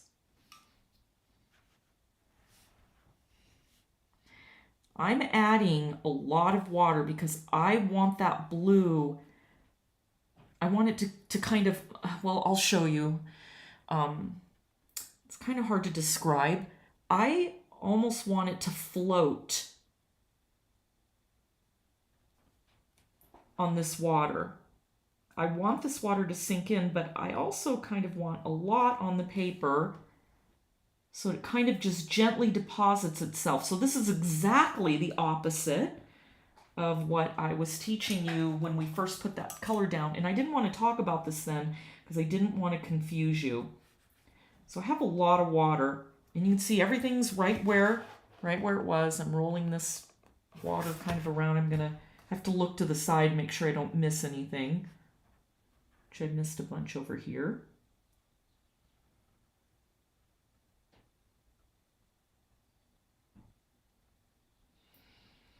Okay. Missed right there. See how I have a lot of color right there, and I have a lot of color right there, and those areas are where the water is quickly disappearing. The lighter areas, not so much. Okay, I'm just going to cover everything. I'm going to let that water roll around a little bit.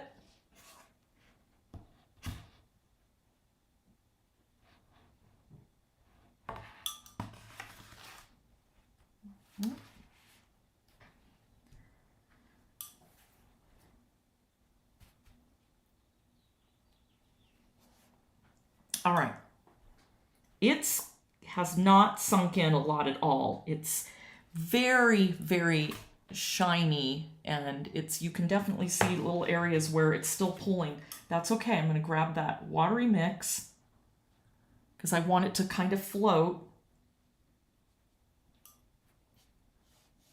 That way I can pull it around, and it's just going to leave just the lightest blue when I put it down.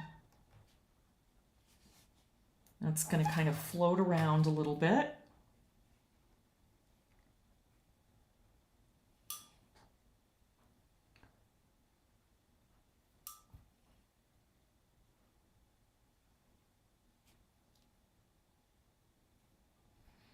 And that'll get even lighter when it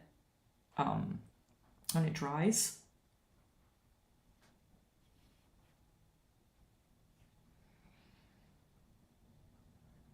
Just putting it here and there. It's not everywhere. It's just where I see the lightest or the coolest areas.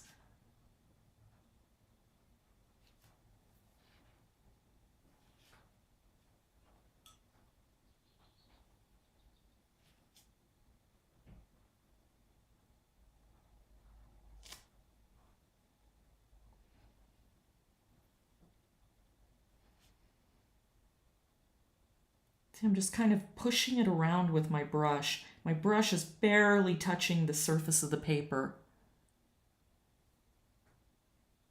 And I'm adjusting that too. As I'm going along, I'm picking up more blue. I might add a little bit of the red. You can see where I've kind of picked up some paint here and right there.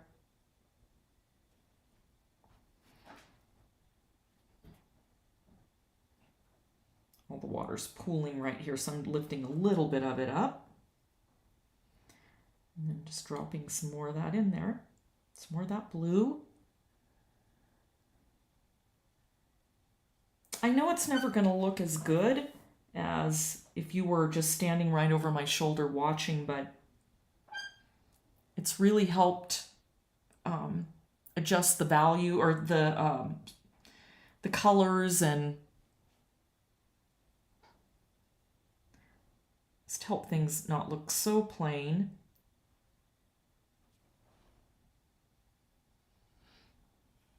I'm going to go back to that shadow or that back petal up there. Same thing, I'm just adding a little bit of blue there.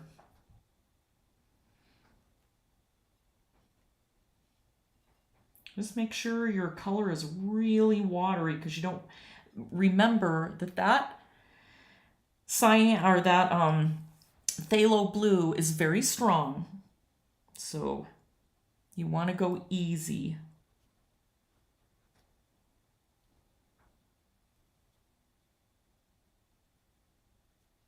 See, it's hard to believe that it's such a warm blue, and we're able to turn it into kind of a cooler blue just by adding a little bit of that red. So even though we could have used ultramarine blue, I just feel like the phthalo blue just did a better job at, first of all, giving us those greens that we could then tone down with adding the red, but just with a little bit of that maroon, it just really changed that blue. Let's get a little bit more over here. And a lot of this, oh my gosh, it's just going to be something that, you know, you're going to have to just keep playing with and trying, and you'll get it. You will. It took me a long time to get this and understand it, and you'll get it. Just takes time. So I am really happy with how this is looking so far. Let's add a little bit. And look at how this is why it's so wonderful painting with transparent colors, because I was able to go over and I didn't have to worry about anything lifting, and colors just did these gorgeous, beautiful blends. I love this.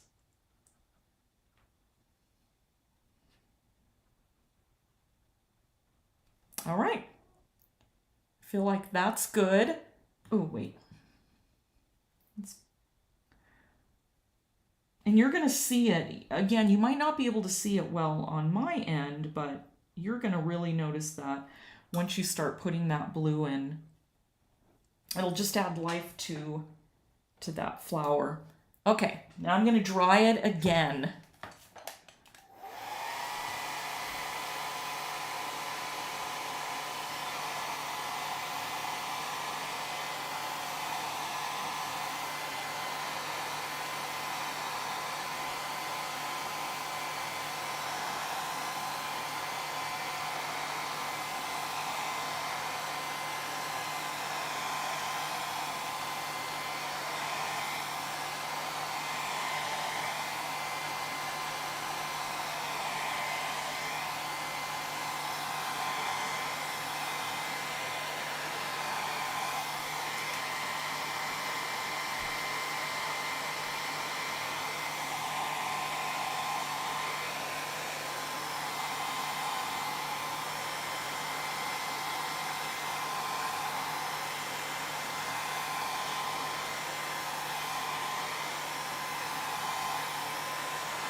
Okay, I'm going to let that sit for a minute. And so Shannon asked a good question, and this is a confusing thing about blue. So Shannon says, does the magenta cool the blue and warm the blue? I'm going to say yes, but I'm going to explain here in a sec. I get confused. I see that it's cooling the light areas, but to my thoughts, the red warms the cooler phthalos. Yes, so blue in general is considered a cool color. But within blues, there are warm blues that tend to lean more towards the red, like ultramarine blue. And then there are the cool blues, like the phthalo green shade. So really, I'm going to get a couple of, I'm going to get some, they're not charts, but they just show the difference between warm and cool. I'll explain that a little bit more in just a sec while that is drying.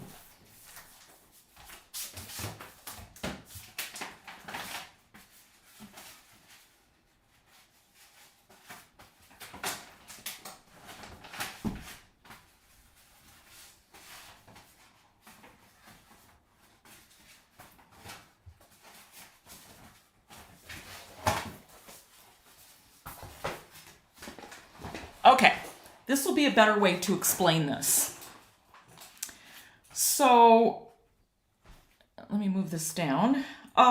Here we've got warm blues. Your cobalts, which that was, I made these probably maybe 15 years ago. So ultramarine blue, which is PB29. Here's a phthalo blue that is the red shade. So it leans more towards the warm side of the palette. Here's an ultramarine light by Holbein, and here's a cobalt blue. So all these colors right here tend to lean towards this side of the palette, the red side. These are the cool blues. So Winsor blue, which is what, well, I shouldn't have said Winsor blue. Winsor makes this. It's a phthalo blue, the green shade, which is what we're using now. So this would be phthalo turquoise. Holbein calls it marine blue. So you can see it has, all these colors tend to lean more this way up toward the yellow side, of the cooler side of the color wheel. The cerulean blue, which is a very opaque, granulating color. Again, I made these probably 15 years ago.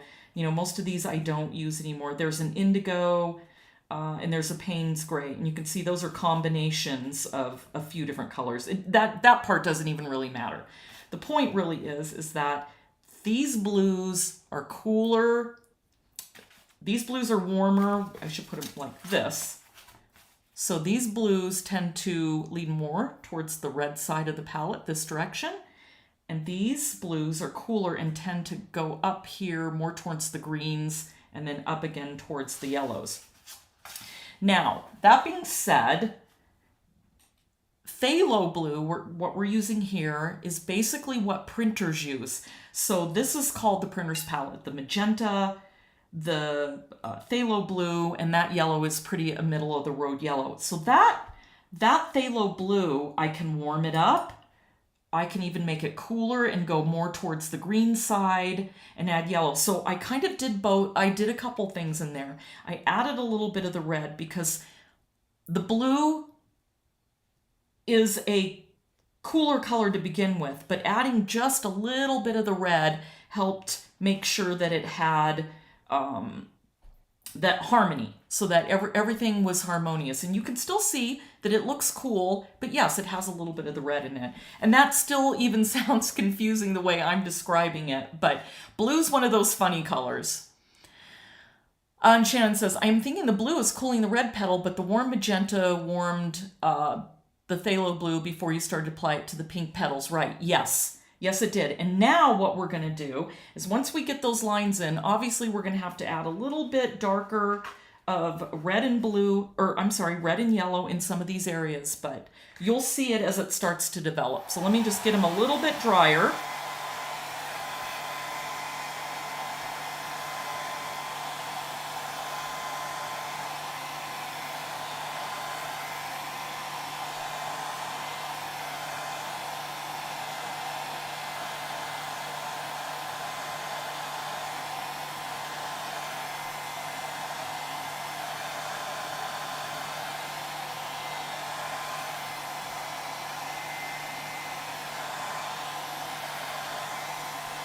I just thought of an easy way to explain this better. I'll keep drawing. So phthalo blue is obviously the only blue that we have been painting with. But look down here. That phthalo blue that we added, of course we added it all over the background because that phthalo blue helped create those greens and the yellow-green areas. But look at how cool it is down here. That phthalo blue, obviously, is the same phthalo blue that's there, but now it's a little bit warmer, but it's still cool. It's cooler than some of these areas where we've added yellow into the red. So this is a good example of how you can get so many different colors going on with just those three. So phthalo blue's there and phthalo blue's there, and it's a completely different look. All right, so just a little bit more and then that's done. And then we're going to start on the stripes and then finish darkening some of those darker valued petal areas.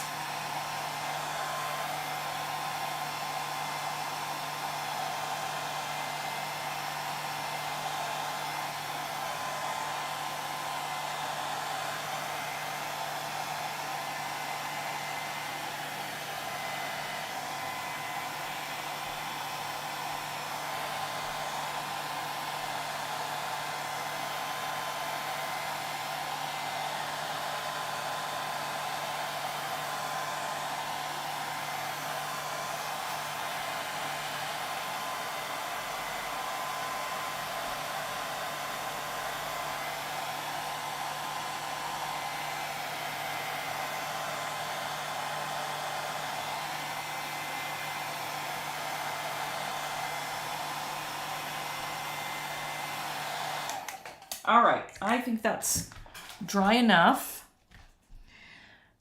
Let's, I'm gonna turn it. I'm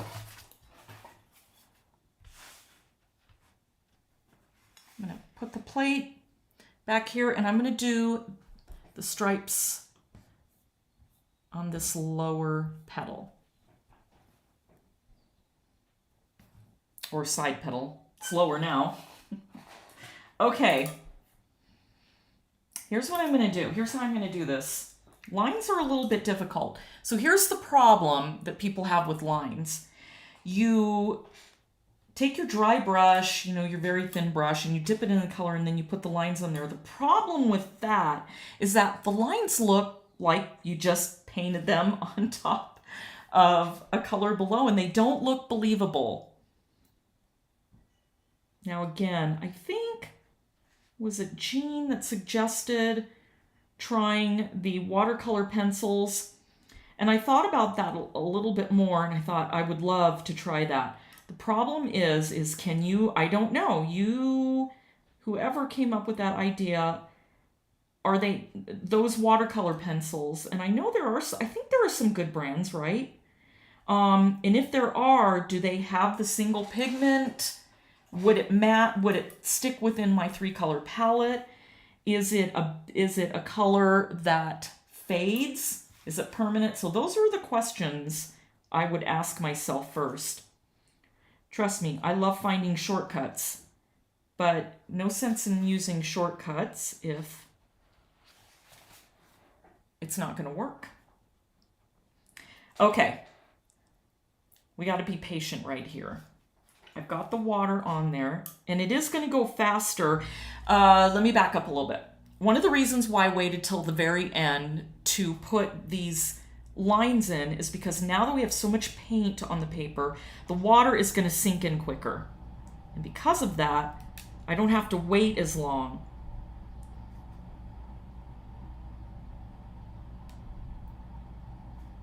And you can really see that the water has really sunken in.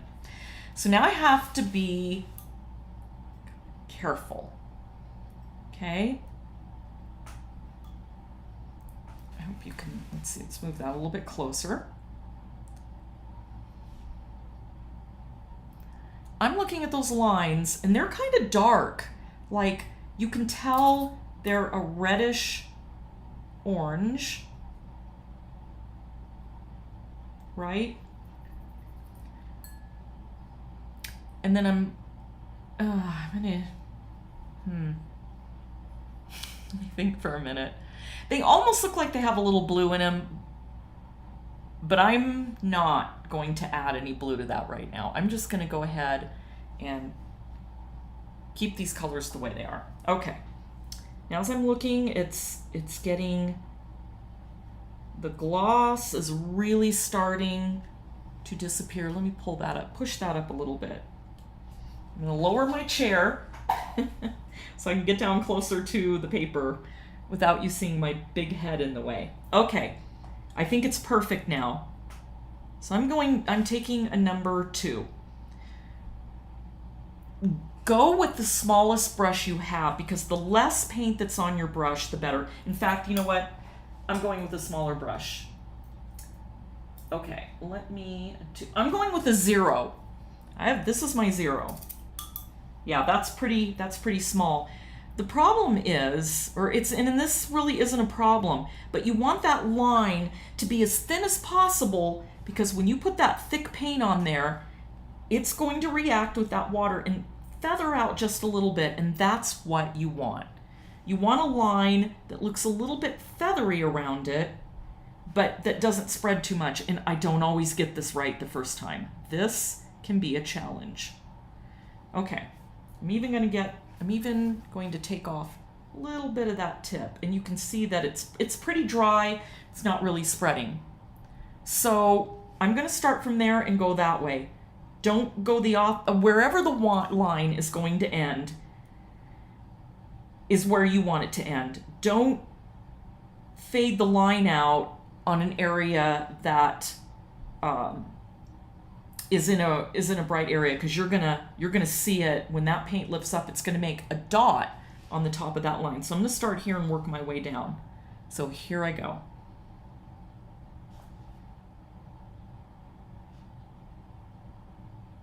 Perfect. Oh my gosh. Whew. Take a deep breath. So the sheen is off of my paper.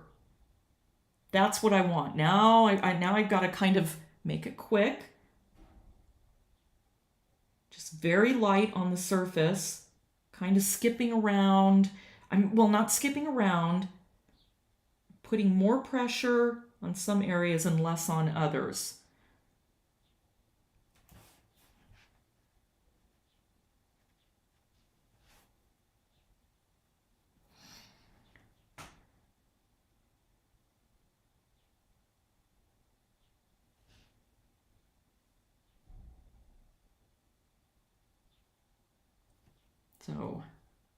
So far so good.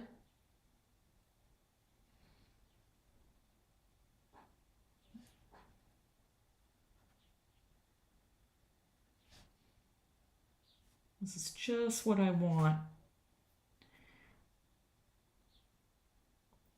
It's the color, or the paper, the water has really sunk in and the sheen is gone, but it's giving me really beautiful lines. So now I'm gonna go over here to some of that pink, trying to hurry so I can get it on there.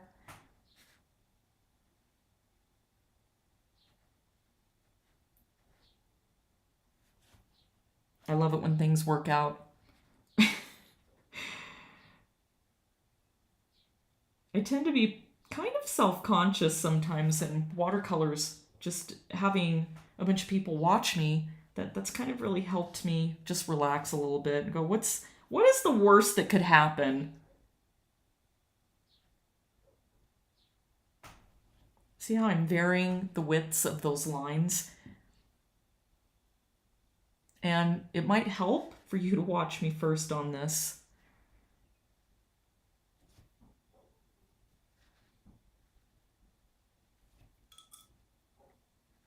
Okay, now I wet my brush.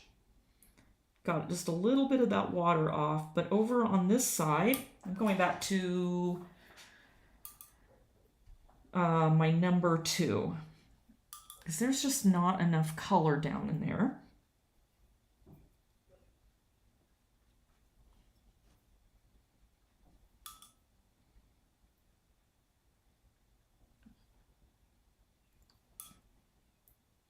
I'm going to kind of let it go up in here because it's really difficult to see those lines right in there. But so my paper is still damp. This is where I got to be careful. I don't want to get a bloom. And if I'm going to get a bloom, this is where it's going to happen.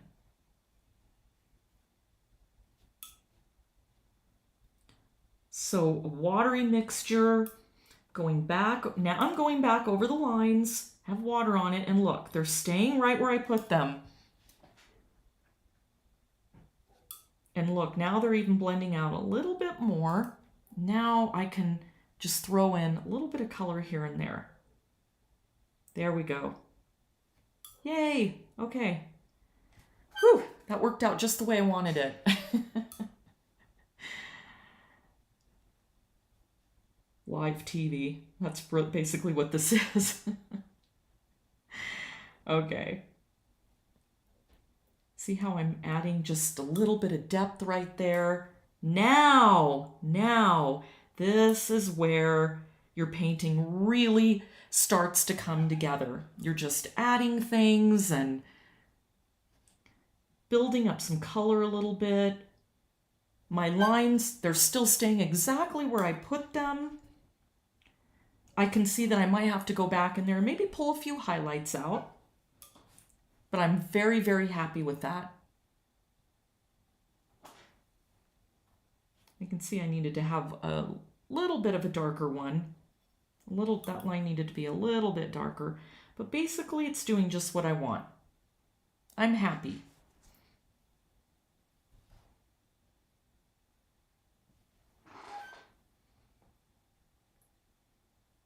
I shouldn't be doing that. I'm trying to stay away from that edge. Actually, no, it's okay. Look, you can see right there how that yellow kind of blends into that leaf or that petal edge. So that's actually okay. All right. So what I did works. Whew. All right, I'm going to try to grab some really thick magenta. I don't know if I think that might be too wet. Let's see what happens. No, I think we're good. All right, just making sure it's almost dry, that paint that I just picked up.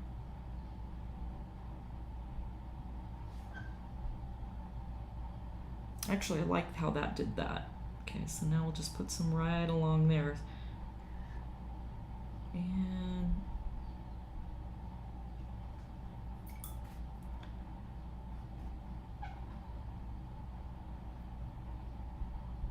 oh,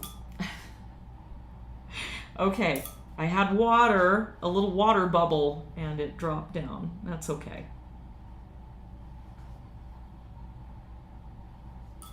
It still looks all right. And it's going to dry a little bit lighter too. Just going to throw some more yellow up in those areas, and all right. Okay, lifting my chair up. Okay, I'm going to turn it.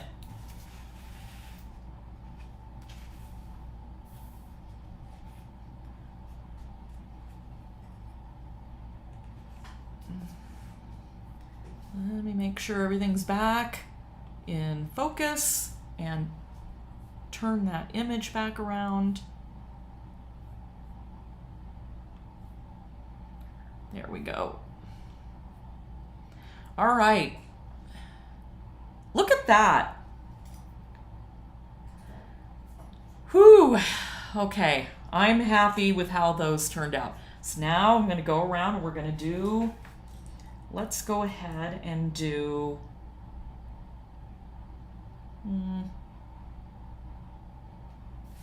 let's do this one.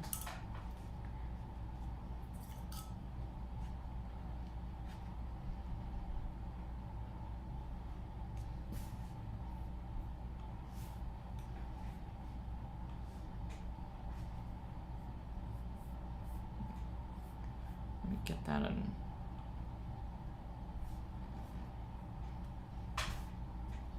All right, let's see.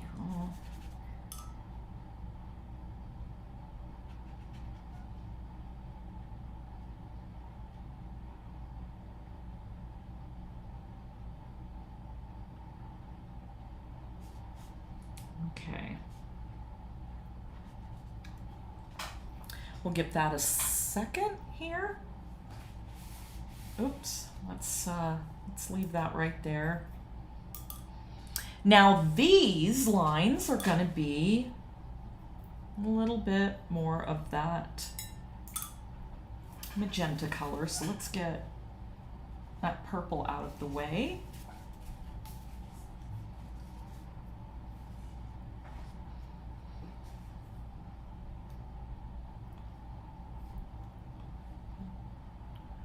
All right, I can see everything now. Oh, that turned out really nice right there. I'm really happy with that.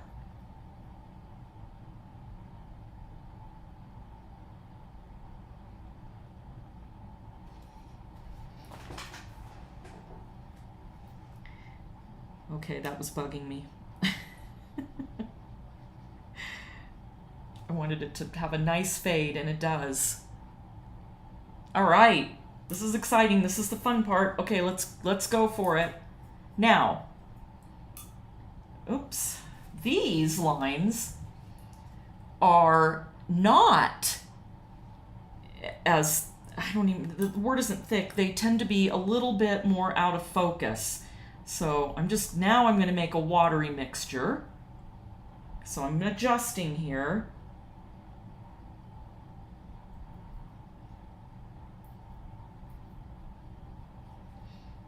But I'm still going to dry my brush off a little bit.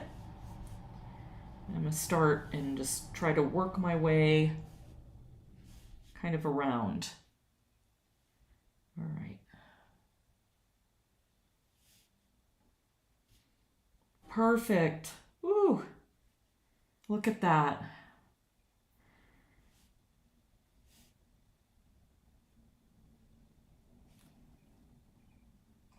Ah, okay. I'm happy. That was perfect. I love it when things go right.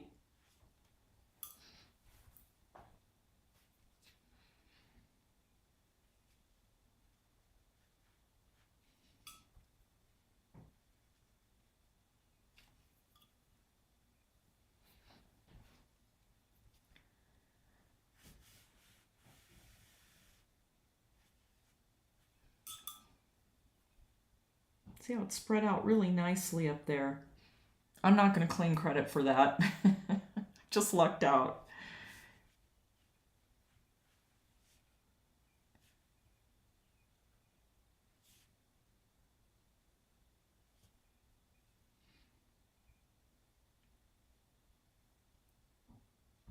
Okay, now hopefully you can see I did not pick up any more paint because these lines are pretty light. Well, I am going to pick up a little bit more.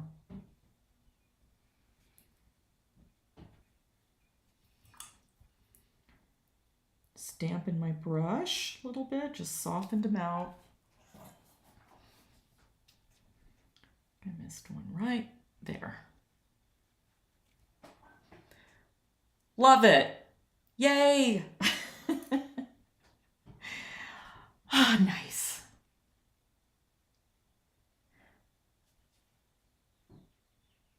Just adding a little bit of color right along that edge, and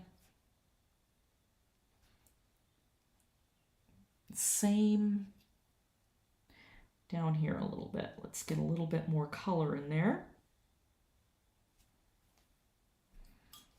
Even a little tiny bit of yellow.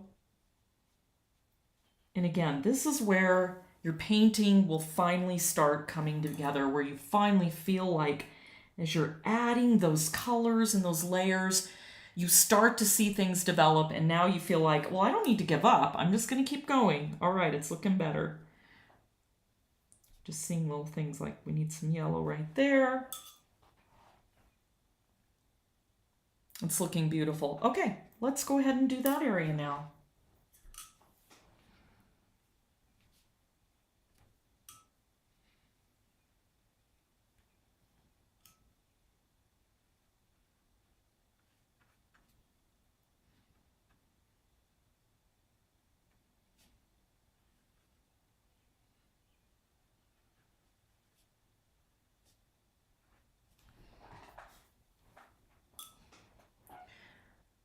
Same thing, I'm going to go back to that one mixture I had. In fact, I'm going to pull this, I'm going to just put it right back there again, just so I can really see it.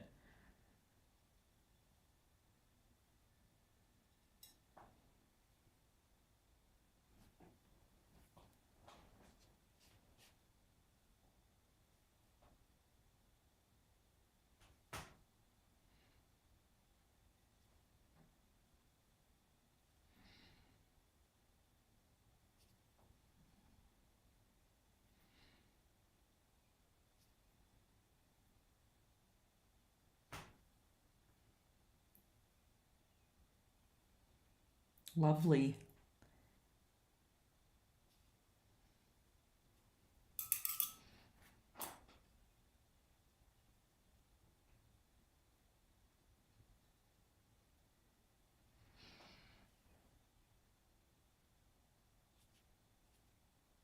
Trying to do this at an angle. I'm going to turn this just for a sec. There we go. Ah, well, too much there. All right, so now you can see me correct this. There. Try it again.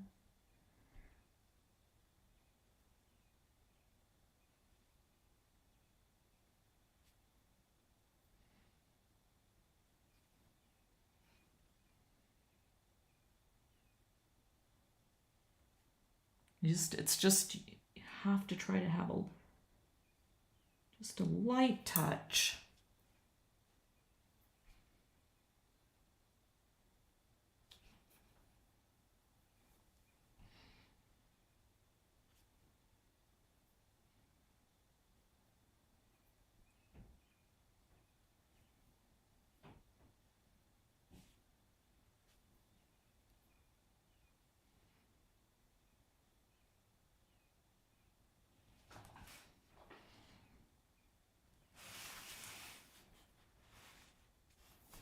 And look at that. It was just those few simple things that made all the difference.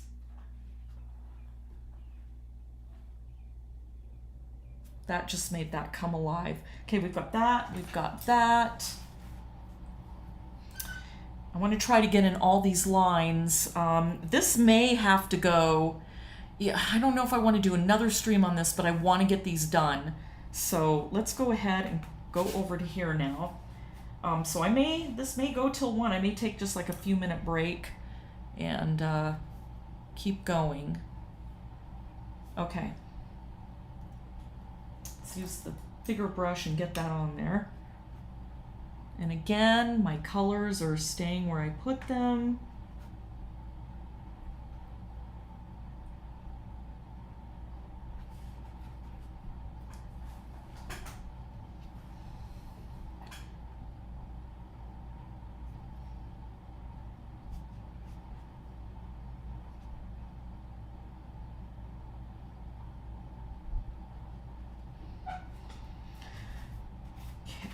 Let's see, let me,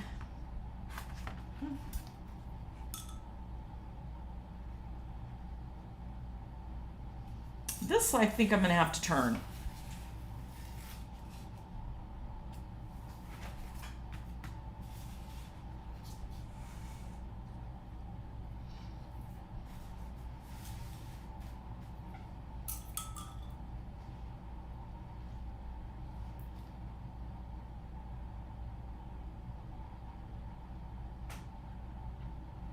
We'll give it a second to sink in. Let me turn the image.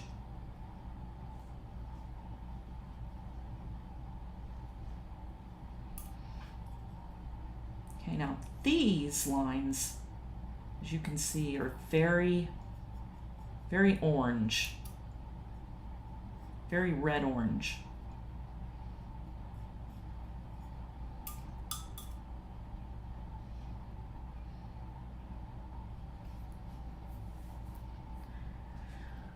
Whew, okay, I'm going to go ahead.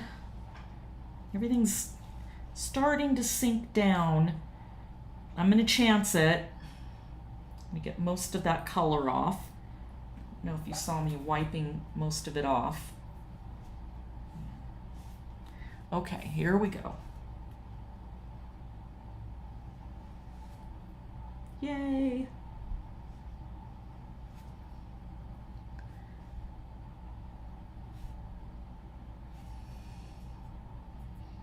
A little bit drier.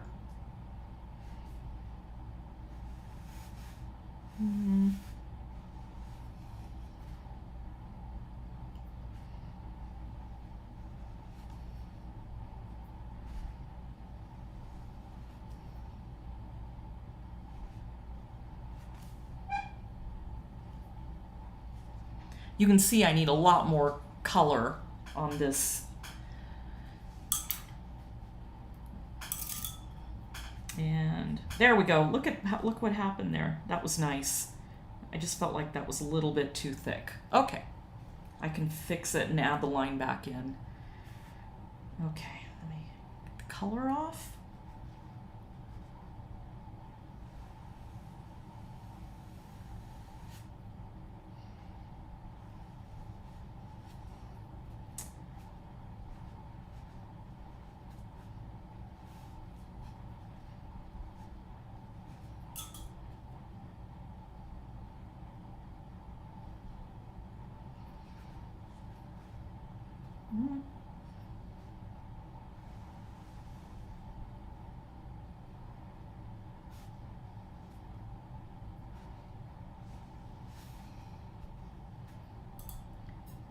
Now right here, they're more pink.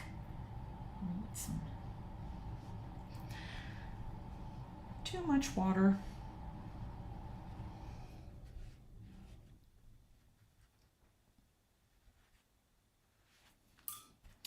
I'm just picking up some from that side there. There we go.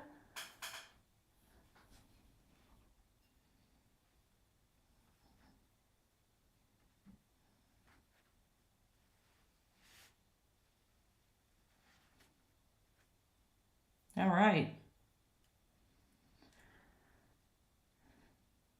Okay. Why didn't I start over here? That was kind of dumb.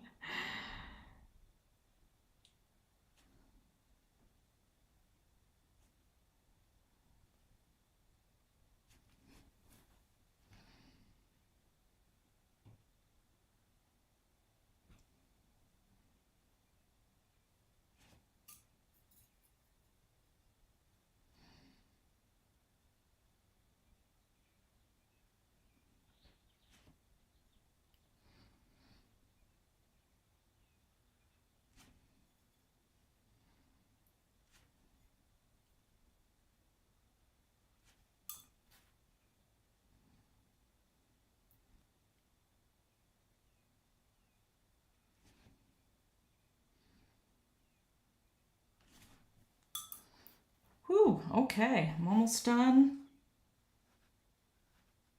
That's a little nerve-wracking.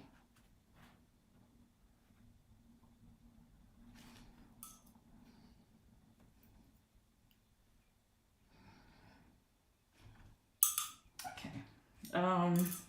While we're over here, let's go ahead and get this pink in here.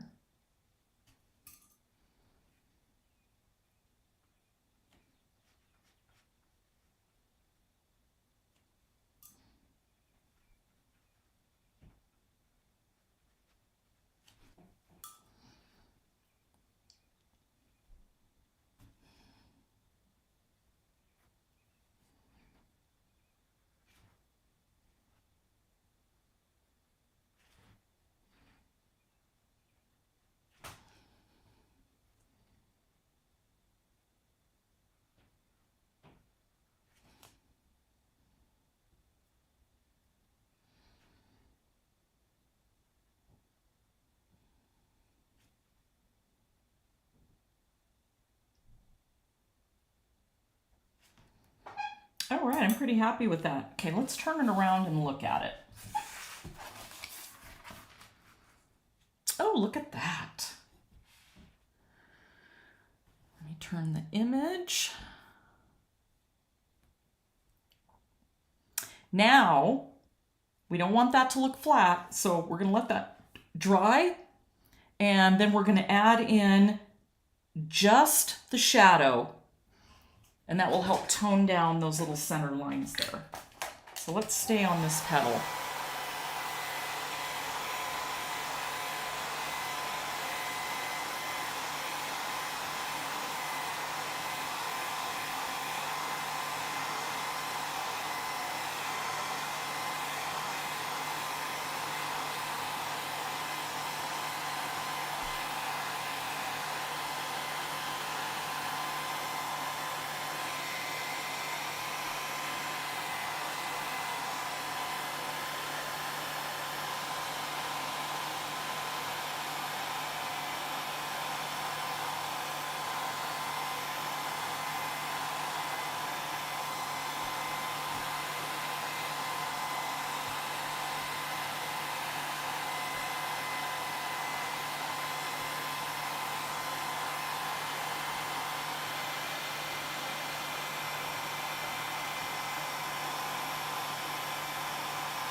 All right. Now, I'm going to use my, here we go. I'm going to use my Cheap Joe's, my number 4. So I'm going to go over here. Let me pull this color back over here. It's a little bit easier for me to see.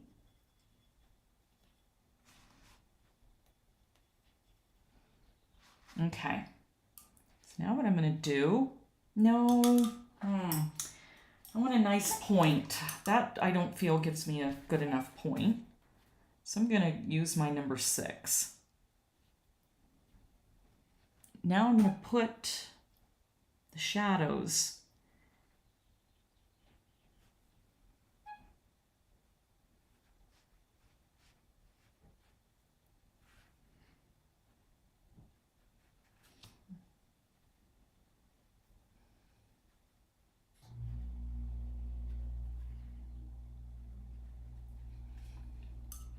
Wetting my brush.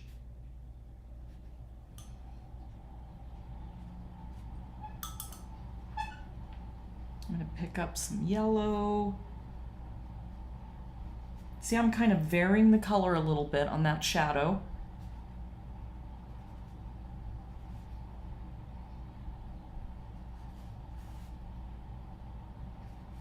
Adding more color.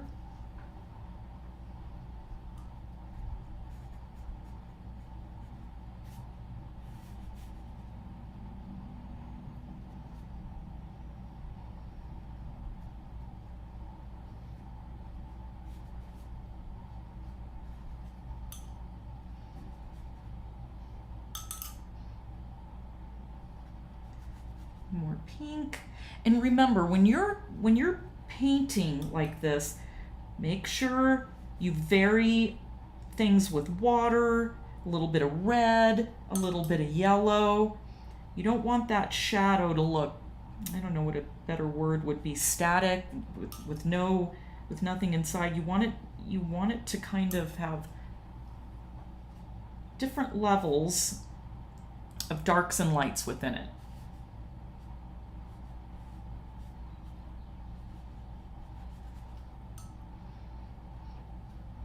So right there, adding a little bit of red. And of course, right up in here, it's really reddish orange up in there.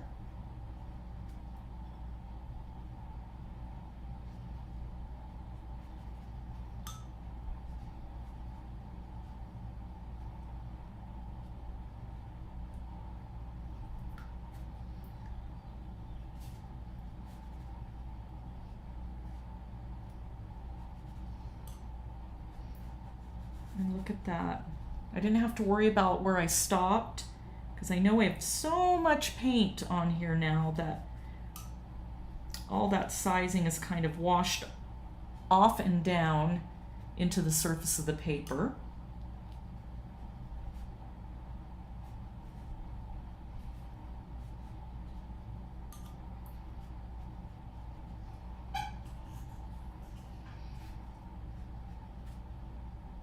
Go to a smaller brush.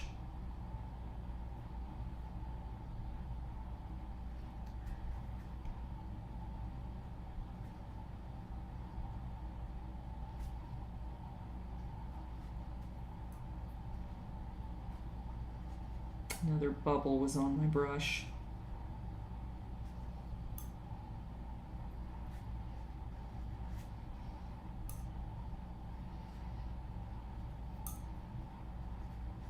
It's amazing what happens when you keep adding color and you build up that value. And you build up that saturation of the colors.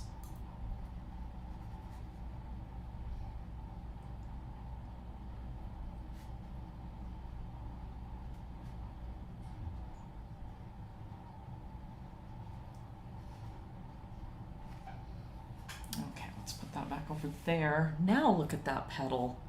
So now the stripes aren't, they've settled down a little bit, and we've got some beautiful glowing shadows. I'm just gonna come up here a little bit, but I still might need to pick out some highlights in there that we've lost, but in general I think we got most of it.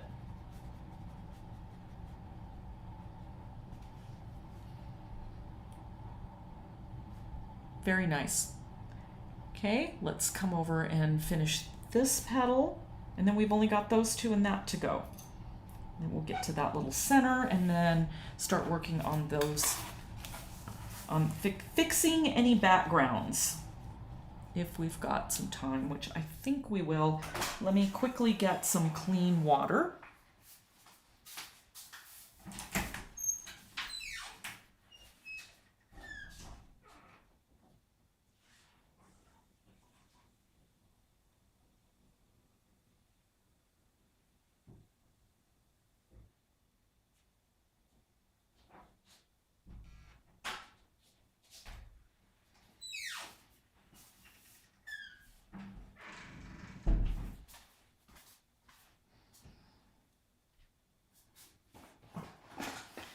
All right, okay, here we go. Big brush again. Let me turn that image, and let's get these lines in here.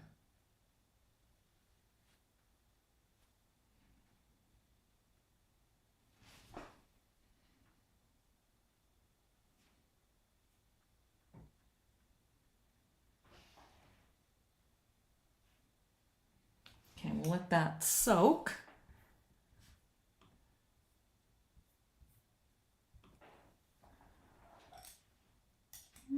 Yeah, I still think I have to stick with, I'm going to stick with the 0 on this one, and I'm going to pull my plate.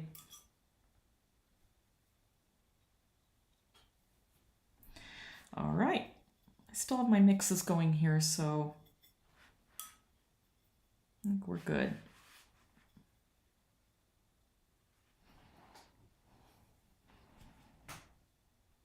Boy, you'd think we're in a little bit of a heat wave right now, and I've got my air down super low so that it stays warm in here. You'd think that these would really be drying quickly.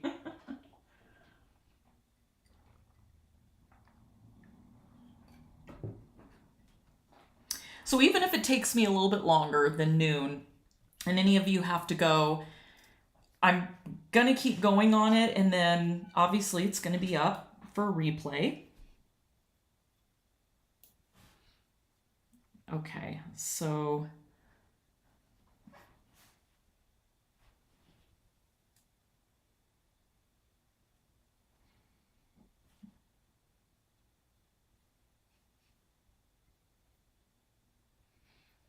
it's this area right here.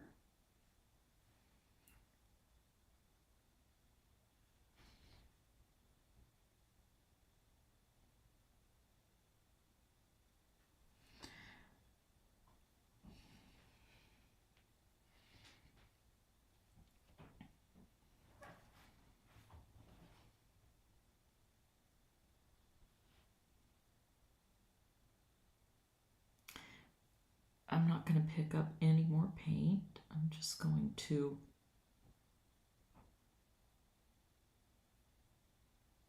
put the top ones in first while I don't have really thick paint on my brush. Okay, that worked out a little bit better.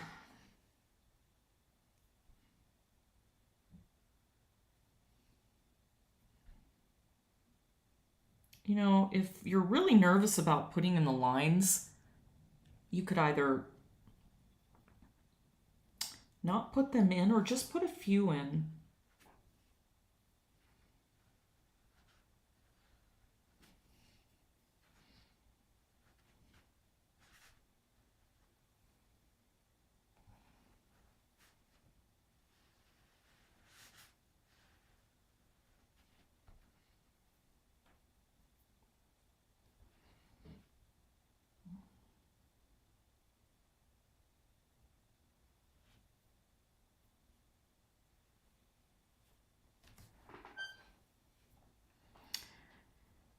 All right, almost there.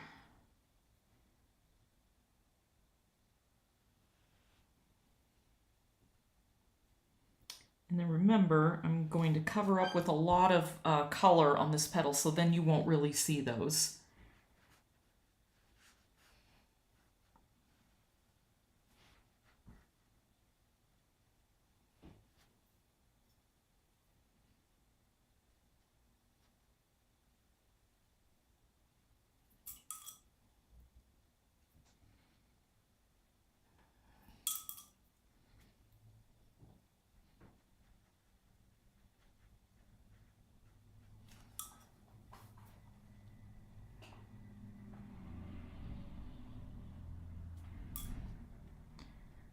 Okay.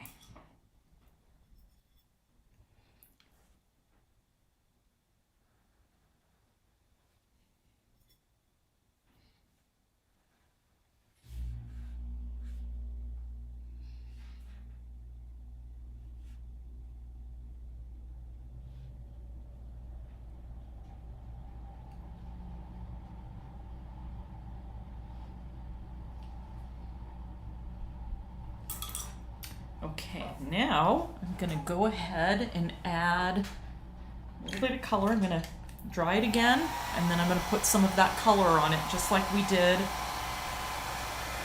on that other petal.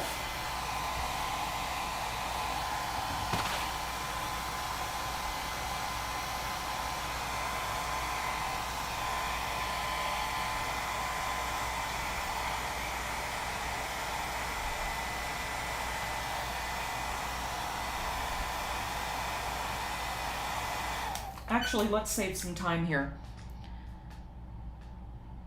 let's go ahead and finish those two up. I'm going to turn it this direction.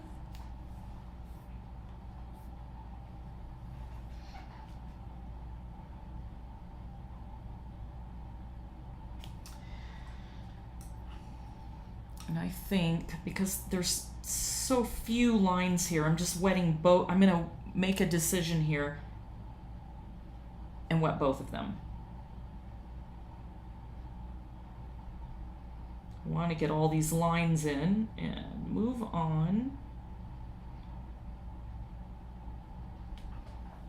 All right.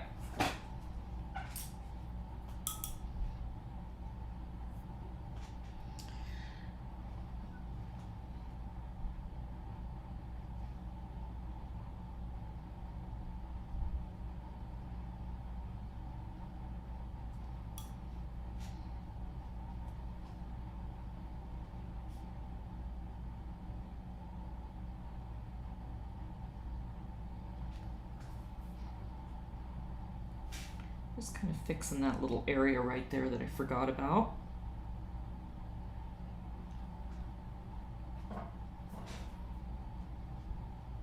Much better. Okay.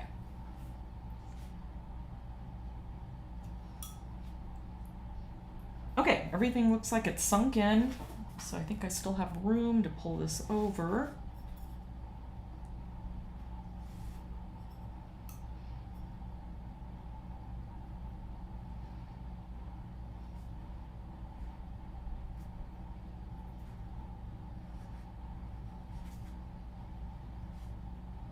Oh, just right.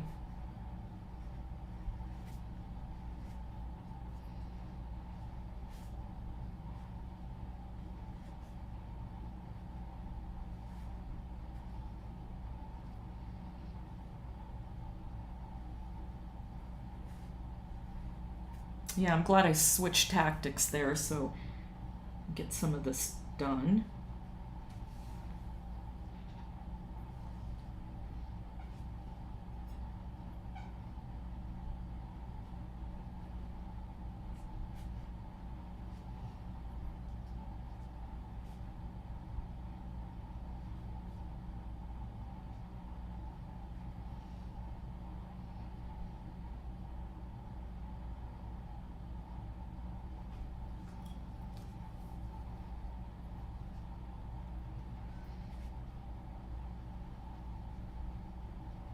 Having to clean up my little edge right there. So I went outside of the lines.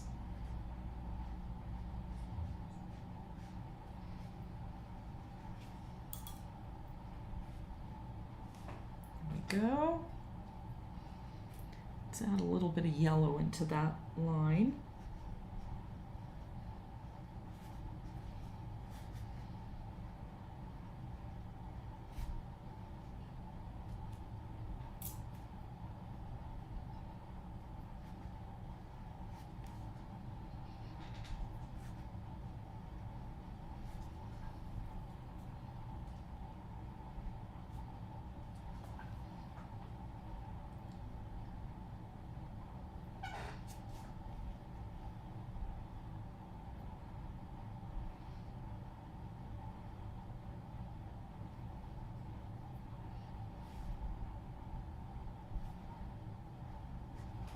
Okay, let's add a little bit of yellow.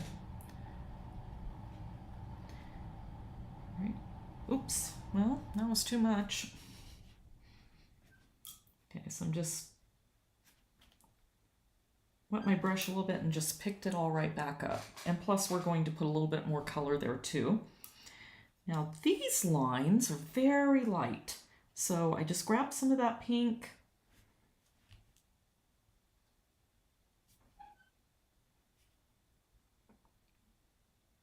It's kind of watery, kind of not. It's just, I want it to be light. Just trying to go in between really watery and the really dry spots.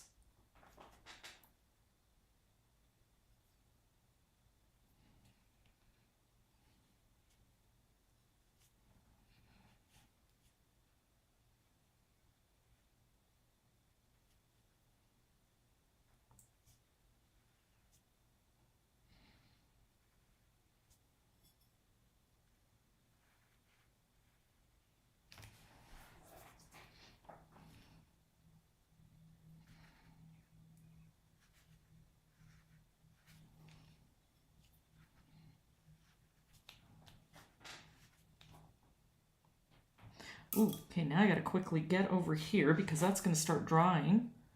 So these lines are a little bit more yellow.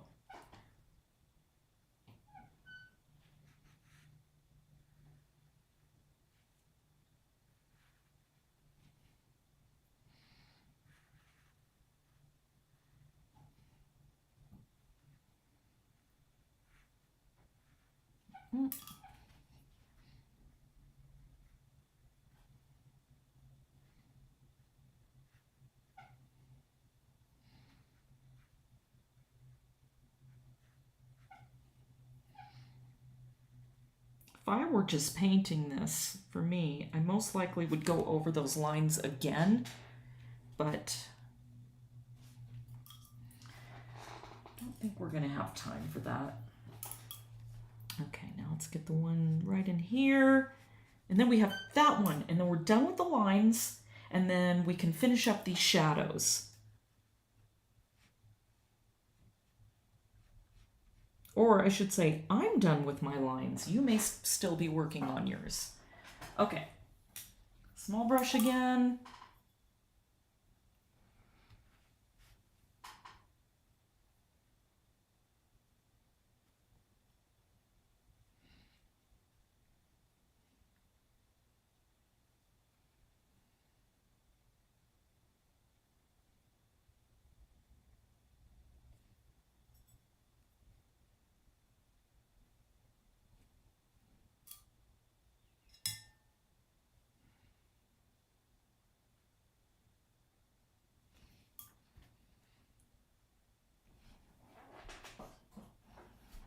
And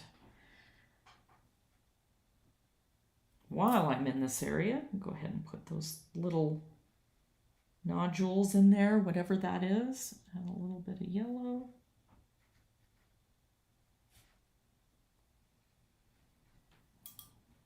Oh, I missed some lines.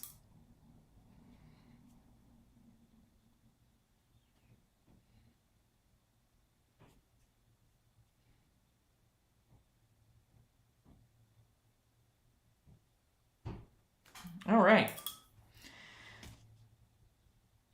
I think I'm going to keep it this direction. I think it will be easier to do those stripes right there. So let me just quickly dry that area so I can get this one done.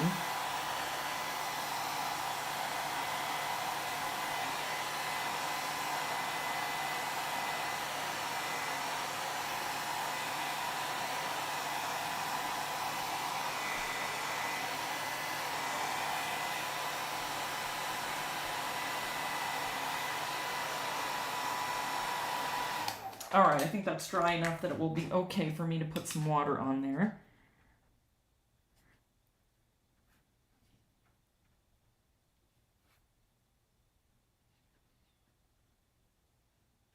And then we'll flip it over and take a look at it.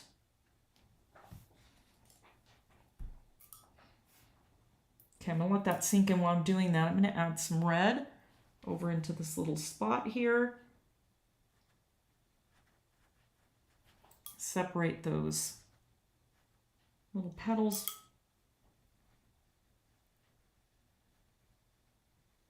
I just love it when you start adding more color. Then the saturation just really comes forward.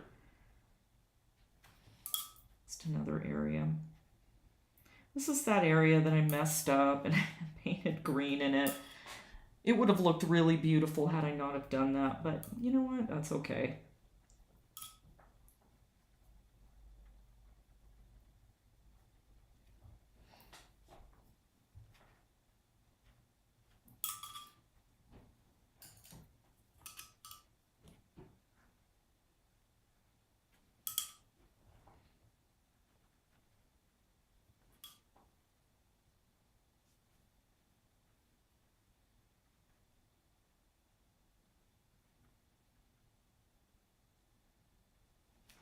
All right, that looks a little bit better. We got that red.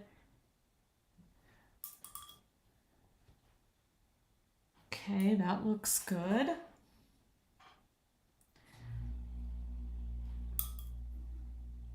Going down here and adding some more red into this little area behind that petal. So we really want those to kind of sit behind those front petals. Okay, I think the water's sunk in good enough. So my final little lines.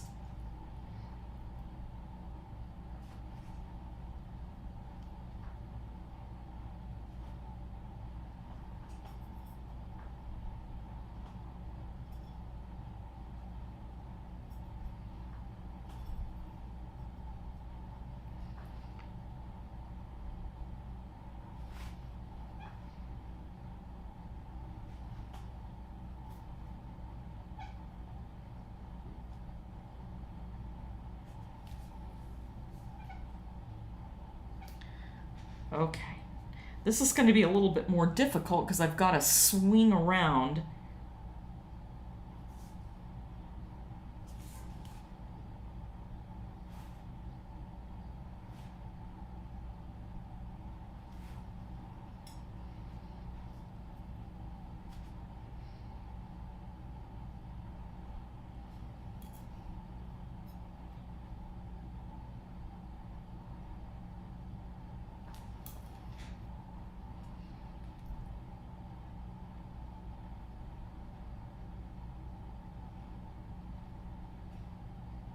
Sometimes you just have to take a deep breath and just do it.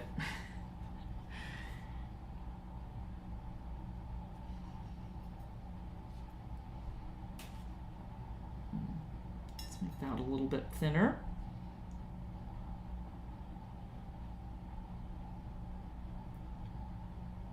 No.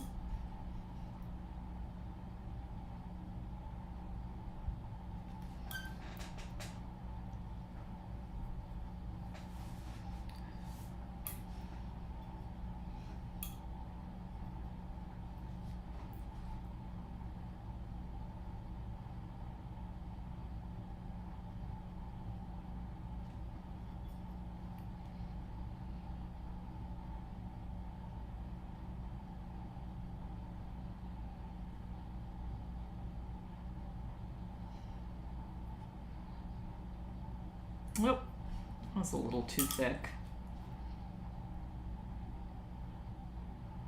And I have a boo-boo there.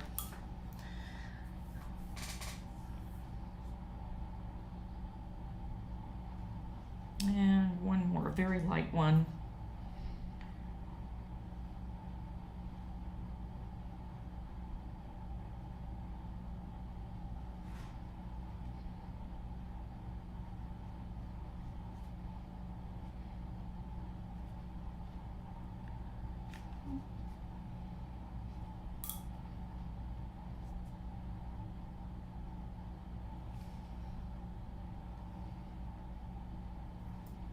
All right, let me soften these ones here.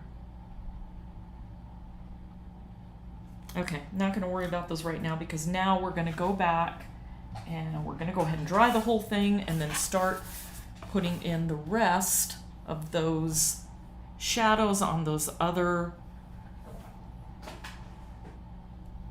flowers. And so far, so good. Let's get this dried.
All right. So now we just have to finish adding the shadows in this leaf and those leaves. Maybe add a little bit more in there if I've got some time. So let's read a question. Give me a break here for a sec. Jean, I have been wetting a petal at a time and now I have outlines on them. How do I fix that? Okay, outlines happen when you've put the water on and you haven't let it sink in enough. That means the paint ends up rushing to the edges and it settles along the edges of the area that you've painted.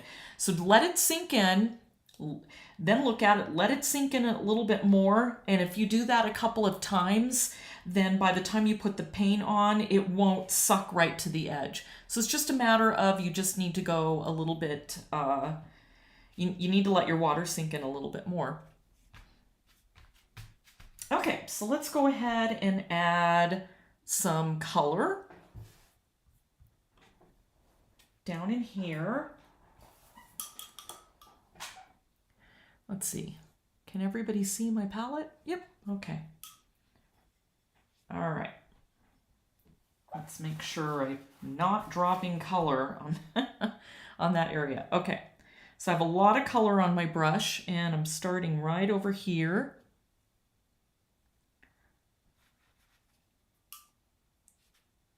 And let's grab some yellow.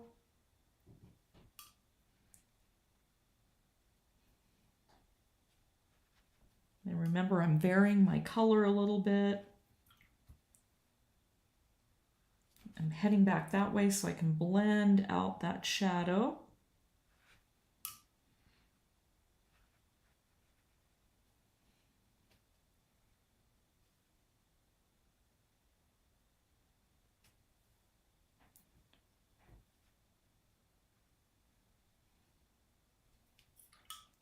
Just rinsing my brush.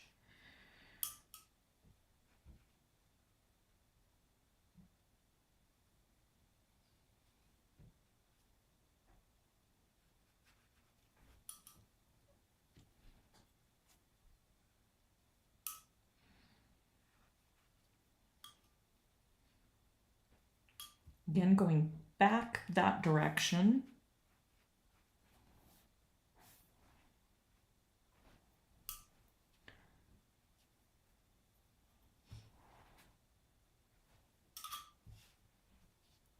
Let's get some yellow right there.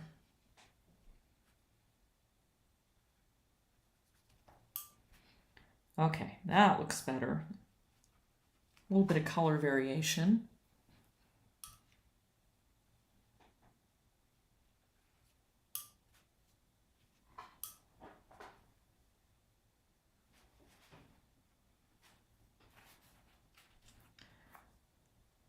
I didn't want too much color to flow into that area.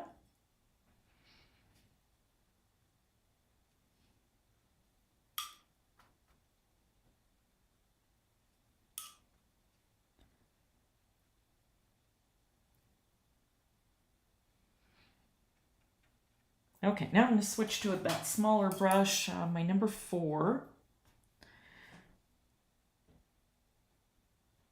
I'm just picking up some of that orangish red.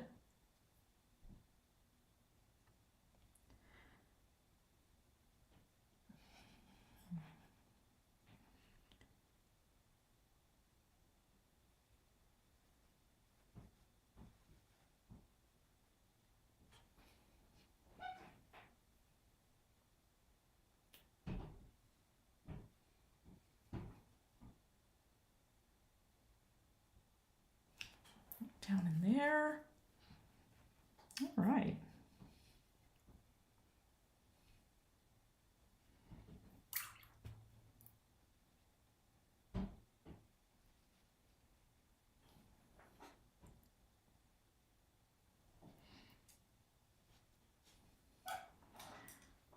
Picking up my bigger brush, and I just want to get a little bit more of that red.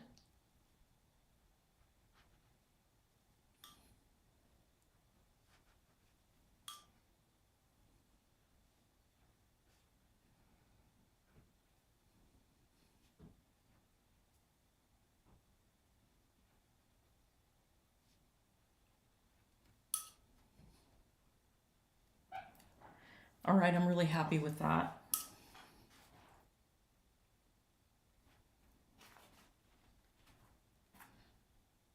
That should have been more blue there, but it's okay. Now let's go down over in here and let's put a little bit more red down here. I'm not wetting it.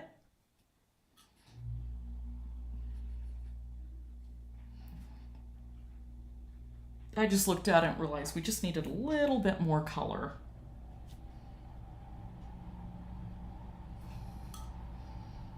Okay.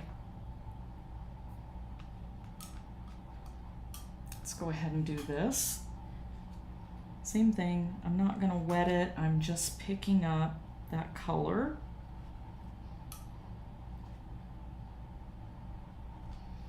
Picking up a little bit of yellow.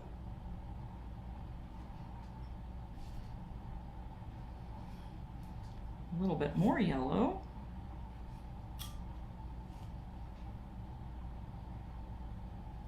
It's kind of going right up to where I drew my shadow line.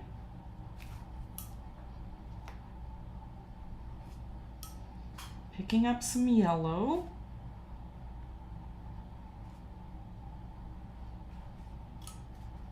Get it out of that area. There we go.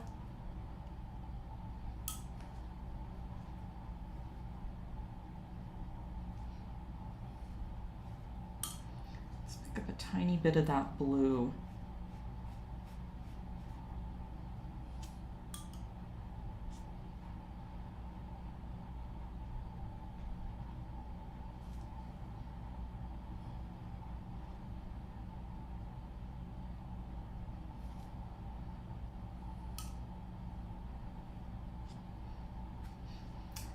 Let's switch to a smaller brush and this little area right here. Same thing, it's just dry. A little bit of that yellow and magenta. And I'm just pulling it out into those veins.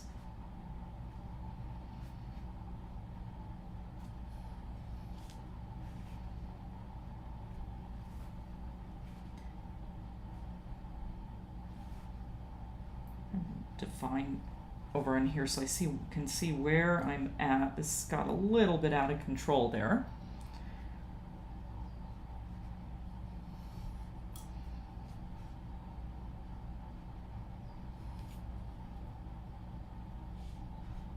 Oh, now I see where I'm at. So I'm going to darken that up because I want to darken that value right there. So I'm adding a little bit, well, almost more than a little bit of blue. Okay, let's fix that before it's just a total disaster. Okay, let's add some yellow. Well, okay, it's all right.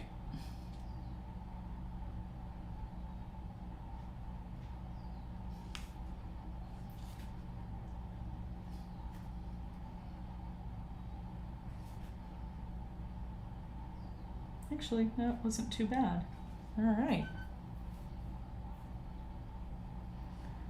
Let's go in a little bit darker right along that edge.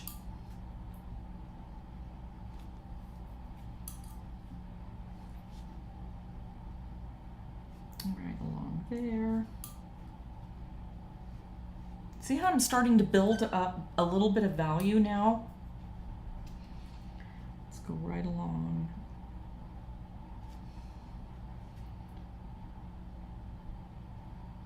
I was watching that water and there was plenty water still on this, plenty of water still on the surface. Okay. And back over on this one. I did put a little bit of water there just so I can get it to spread out right along that petal.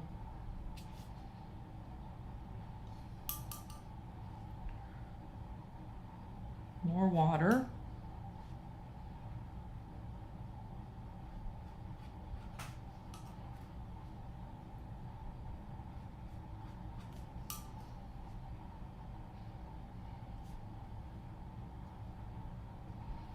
And then some yellow again, right down in that area.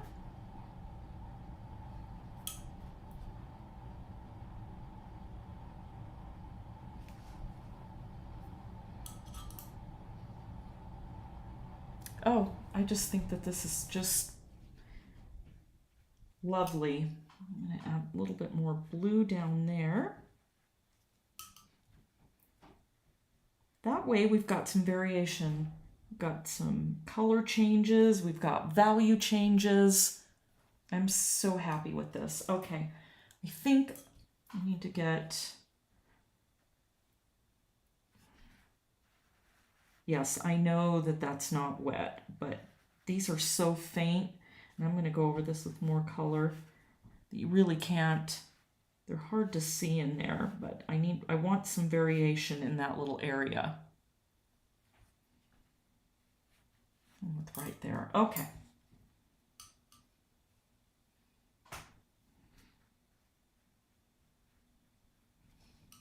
Added a little bit of yellow in there. Now let's go back on this one. I just feel like it needs a little bit more. So more water, more color, especially right in this area, right there.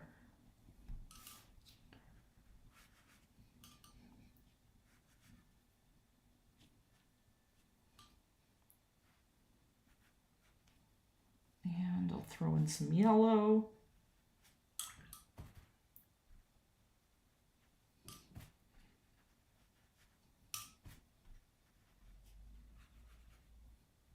See how once the pigment starts building up, you're needing to do less and less with that water on the paper. And things just start blending out and that color starts sitting right on the top of that paper. Oh, I see another little shadow area right up here. Let's throw in some yellow.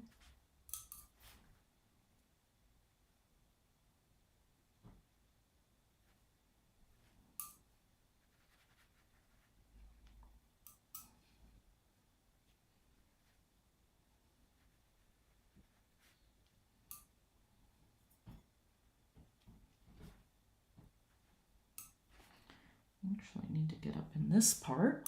It's definitely not enough color up here.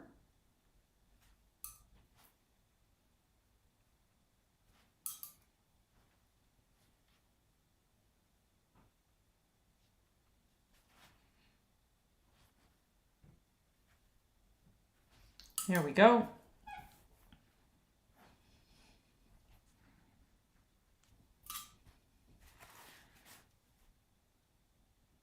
I am very happy with this. I think that this is looking really good. Let's see. Okay. Without letting the rest of that dry, I'm going to get some fresh water and we're going to do that little section there. And I think we're completely on time. And it may take a little bit after 12. And then I think I'm going to show you how a quick fix. It's not going to take long. I'm going to show you how to fix your background if you have any areas that don't have a nice subtle blend. So let me change my water.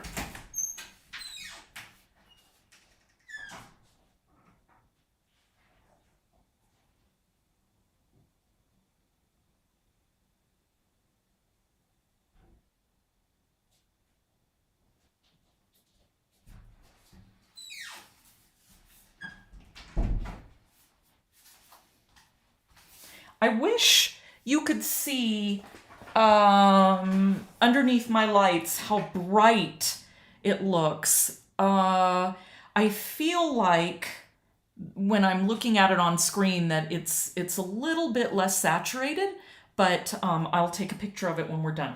Okay, let's dry this real quick.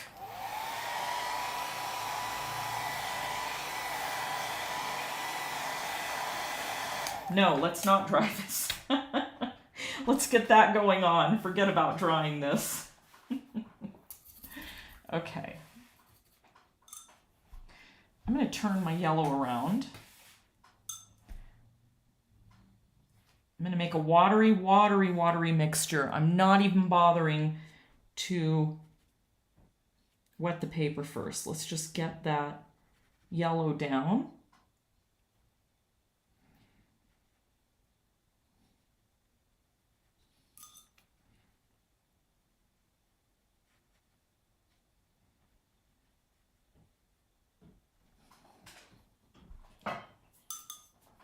And then I'm actually going to try to find a clean spot for that blue.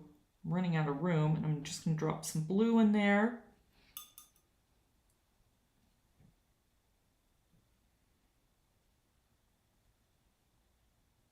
Okay, and then we'll let that dry. Now I'm going to go ahead and dry it.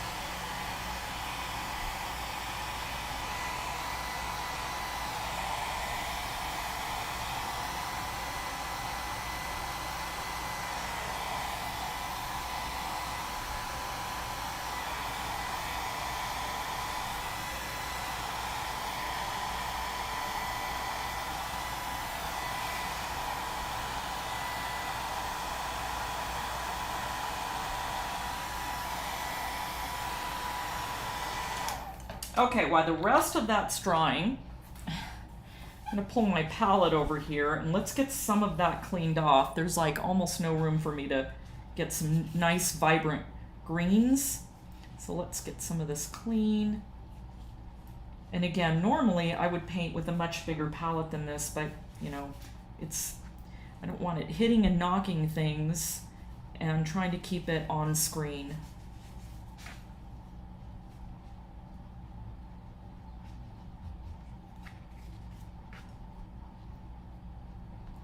Oh my gosh, much better. All right, so here's what I'm going to do.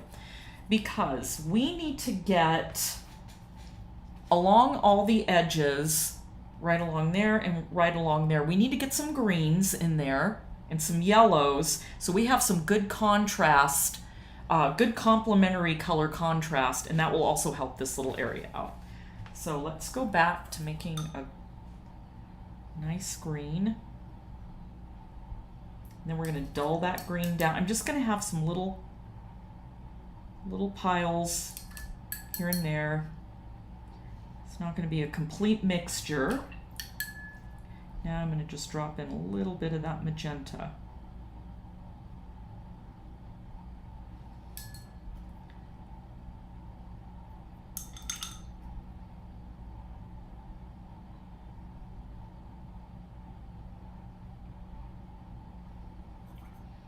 Okay.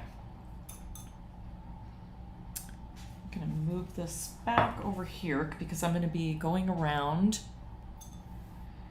while that's finishing drying. It almost feels dry enough. Let's add a little bit more yellow. Make sure you can see my plate. Oh, let's get it.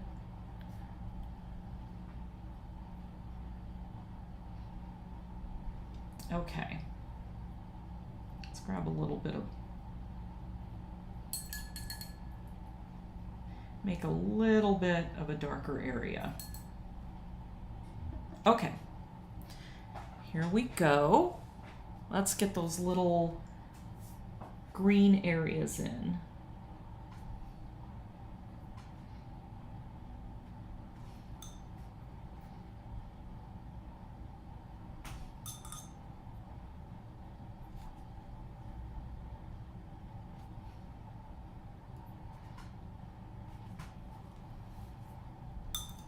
Accidentally came over. I've got to scrub that out. That just doesn't look very good right there.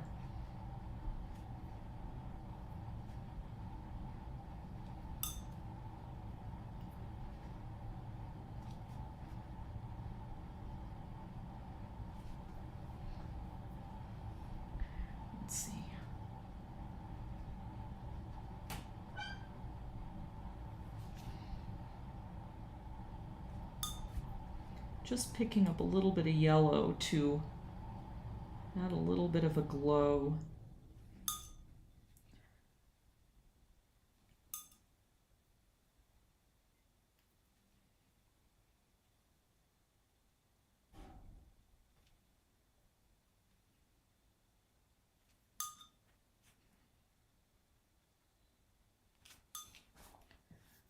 Okay, and then right under here,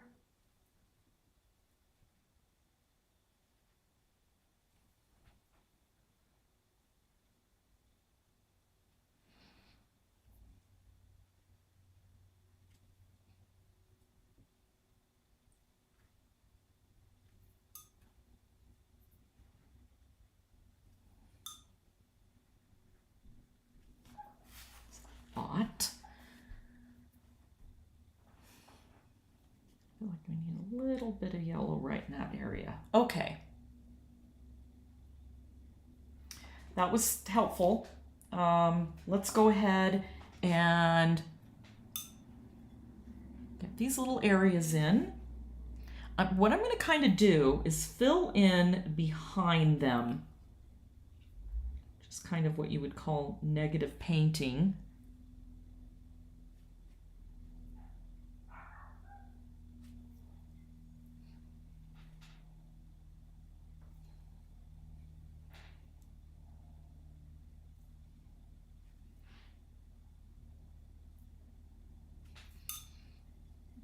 Get more green.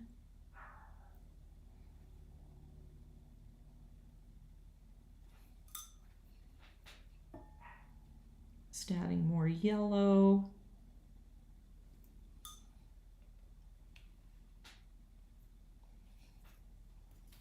Whoop.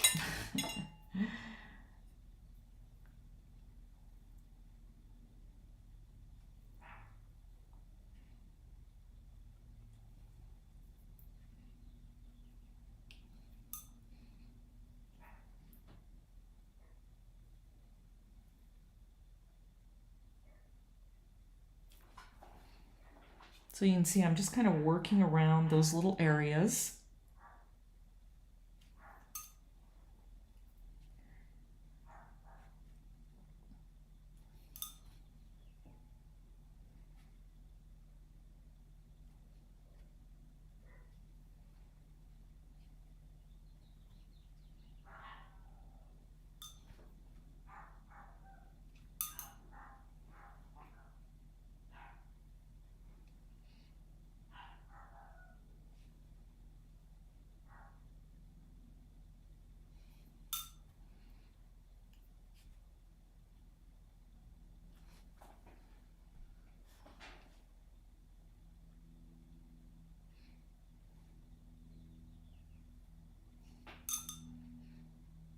Now let's take some of that green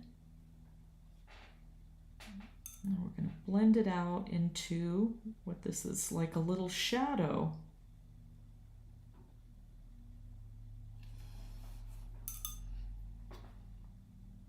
Okay, I'm going to let that dry. I will be right back. I'm going to head to the bathroom for just a moment.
Okay, we're almost there. I'm going to add a little bit more yellow into these areas.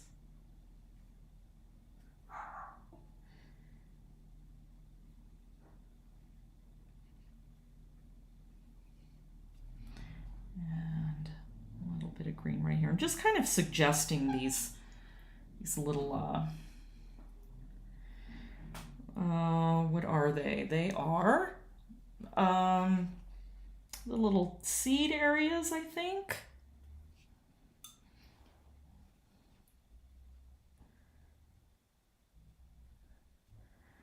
Okay. Now, let's add a little bit of blue. Some of those dark red areas. There we go. Okay. I think I'm going to leave that part alone for now. And we'll let that dry. And now I want to pick out some highlights.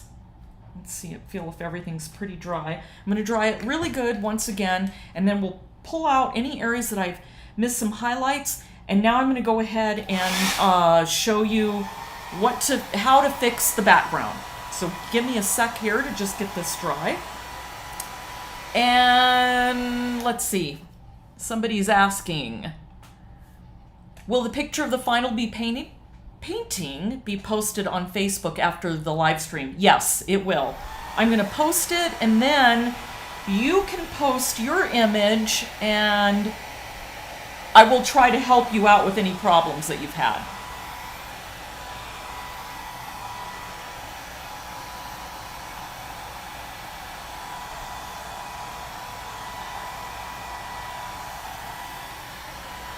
Okay. This is pretty dry now. My water is relatively clean. So I'm gonna grab my scrubber brush just like we did the last time. Grab a dry paper towel. Oops. And I'm just gonna start going around in any area that I find. Let's get a stiffer brush. Right around these little guys. Those are almost like, so I was trying to think of the name of those. It's almost like a stamen. I don't know what you would call that. I guess it would be a stamen. Okay. I want to get some nice highlights in these areas.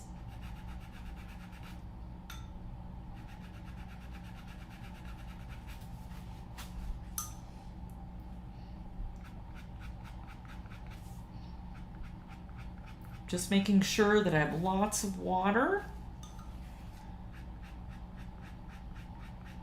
on my scrubber brush. And I also put the link in there, but the link is also on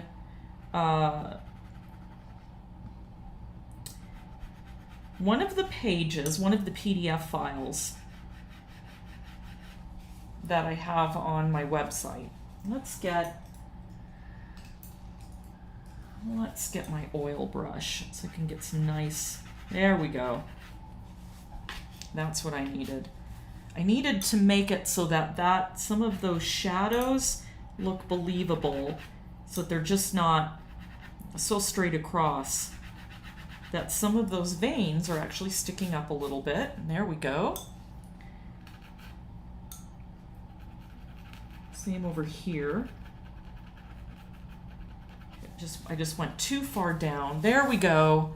Much better.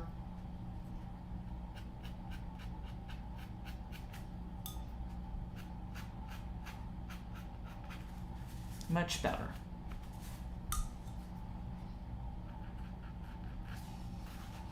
Now I'm going to take my smaller brush and grab some of that darker green, a little bit of that red, and there we go. Just add made it a little bit darker right there. Okay. And same thing right here. I lost that beautiful highlight right in the corner. Okay. And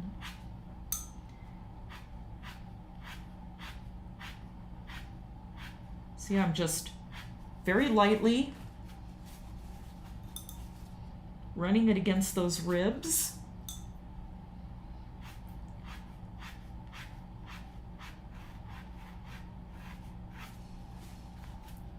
Pulling out a little bit more highlights. I actually think it went pretty good on this petal.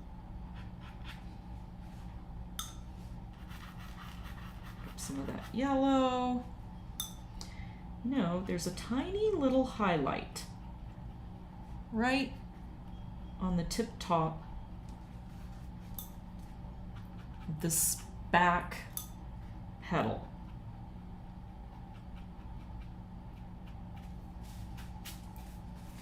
Okay.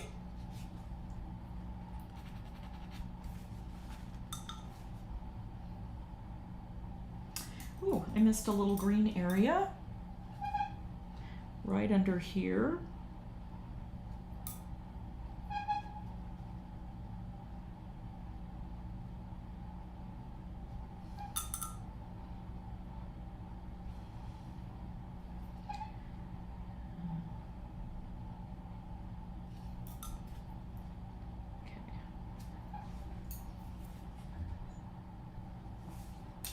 Okay, back to my scrubber brush. Let's okay,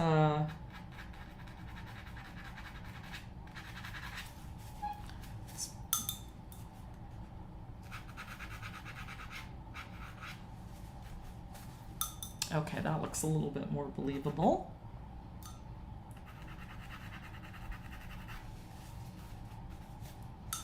Let's just soften this edge a little bit.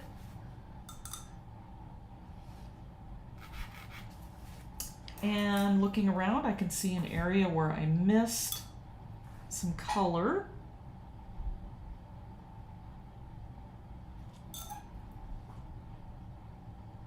Okay, that looks a little bit better. Now, let's address this spot in here.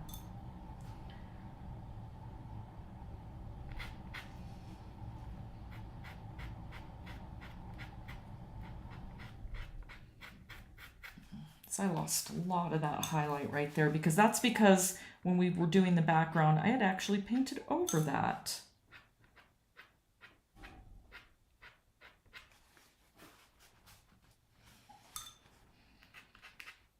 And I'm going to get my big scrubber brush, my bigger, and just soften this area right here.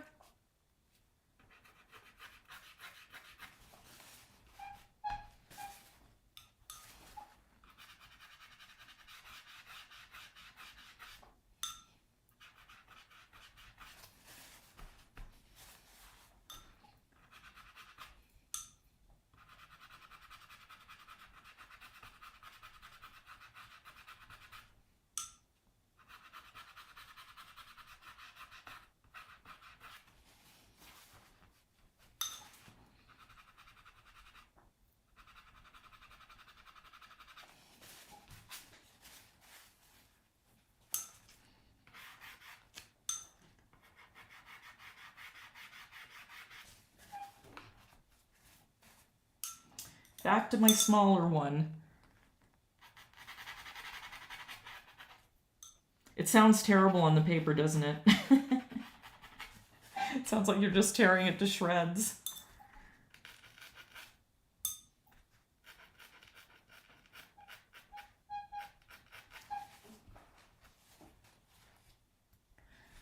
And this little fold right over here.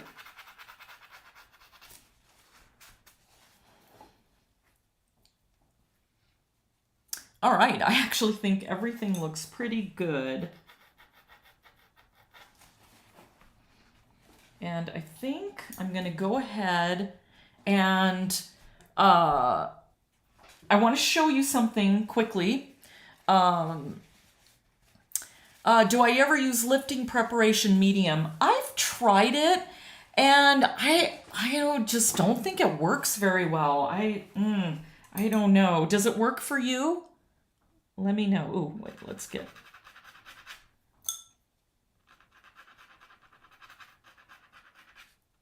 Yeah, this is unless somebody else has got some other ideas. I have tried lifting medium before and I just wasn't impressed with it. Oh, right here. I can see some other place I missed. Let me just get these really quick.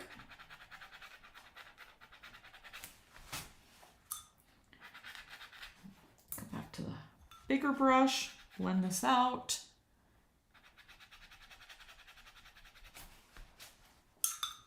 We want it really bright in these areas.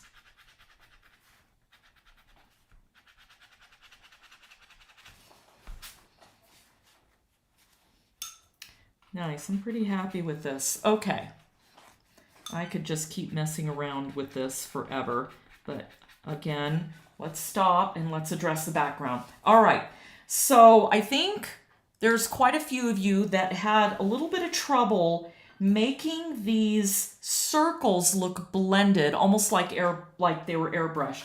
So quickly, what you need to do, get a big brush, and remember, I mean, you've watched me, you know, go over and over and over, and nothing's gonna lift.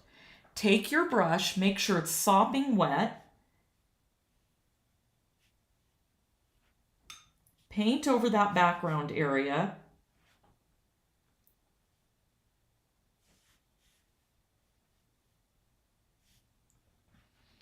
Take your large soft scrubber brush.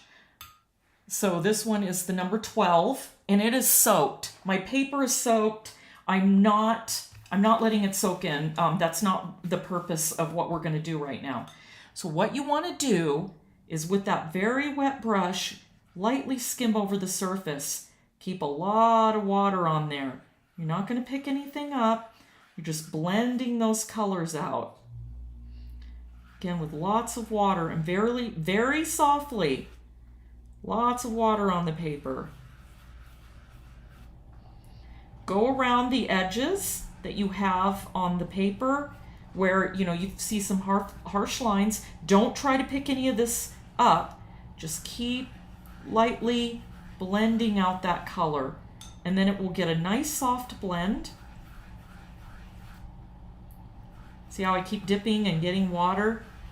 See how I'm going bigger and bigger? And I have a nice, let me see if I can, there we go. It always looks a little different on the screen, but you can see how it just very softly blends out those edges. So you just need to get a lot of water on there. And then here's another hint. So I have a lot of water on here, okay? I'm even adding more. This paper is now saturated in this area. Now I'm going to want my color to float. Let's say you didn't have enough blue or you didn't have enough green or enough yellow. So I'm getting some of my blue. Now remember that paper is soaked. So now what I'm wanting to do is make sure that that color is going to float on the surface of the paper. And then I can move it around. More water, I'm using even more water, and it's just blending out nicely and sitting right on top of those circles. That was way too much. Oh my goodness, too much. You see how that color is just floating, it's floating around on the surface. Keep doing this. Let it dry. If you still don't see enough color or you still don't see areas that are dark enough, do it again. I mean, you can obviously tell that it's just floating around on the surface, sitting around the water, and that's how you can keep building up the colors on that background. Just keep doing it. And look at how nice and soft that blue, it just came right over those spots that I very carefully softened, and that's all it is. And you just keep doing that over and over again until you finally have really softened everything. Remember, these colors are staining and they're gonna basically stay there. I mean, you're able to lift them a little bit, but I mean, all you're really doing is just kind of blending them all out. See how I did it again? And I have tons of water on there.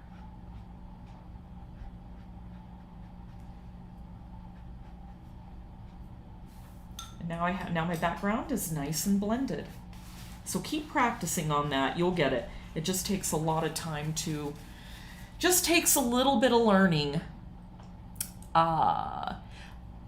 Oh, you've never tried the lifting medium. Am new to watercolors, bought a bottle a couple years ago, have yet to use it. I have lots of stuff I bought and I don't use. Okay, here's another little area. I feel like I want more blue in there. So again, I'm wetting it, whereas before I just did it, it was dry because it was such a small area, but now I kind of want that blue to just float around. See how I didn't let that water sink in? So I'm using each time I'm doing something different, but I'm using it to my advantage. Knowing what that water is going to do on the paper, knowing what that paint is going to do. Look at that. That's all I needed. Same over here. I'm just going to add a little bit more water. You know, you can do this 5, 10, 20 times if you want to until you get it right.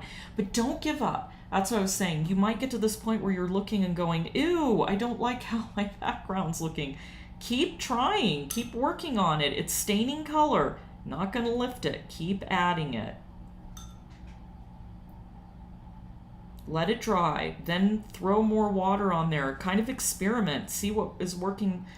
See what you like, what you don't like. And look at that. Lovely. And I should go over these areas too, make them a little bit dark.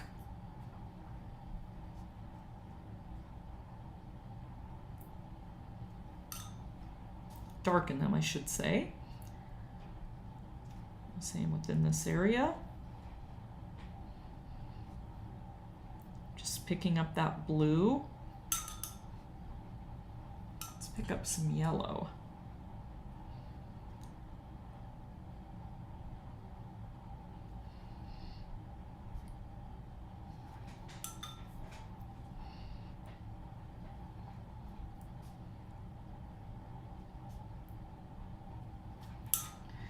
Well, I'm pretty happy with this. I really like it.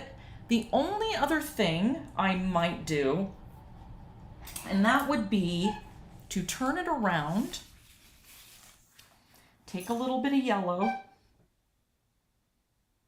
and go right along the edge of where the petals are, and that will add a little bit of a glow.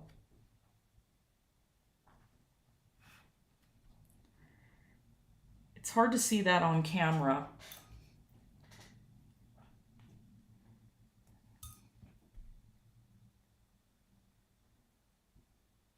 Just adding just a tiny bit of yellow. And then you can go around and do that on the rest of the painting. I'm going to leave mine alone because I think it looks pretty good and I'm pretty happy with it. I really like it. All right, so I'm going to call this done. And so what I'm going to say at this point is post your picture. I'm going to make a Facebook group on the Watercolors That Glow.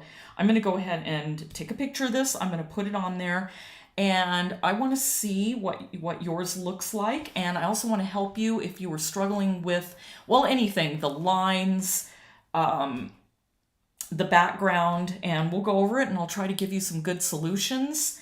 And I'm going to call this done. I'm going to face front now and okay, so let me get my chair up here. So I hope everybody has learned something from this. I'm actually really happy with the way it turned out. I really like it, and I feel like this was actually a very successful painting. So one thing I might do, and this is all about just how you want to do it. If I were going to do this again, I might choose to use Quinacridone Rose.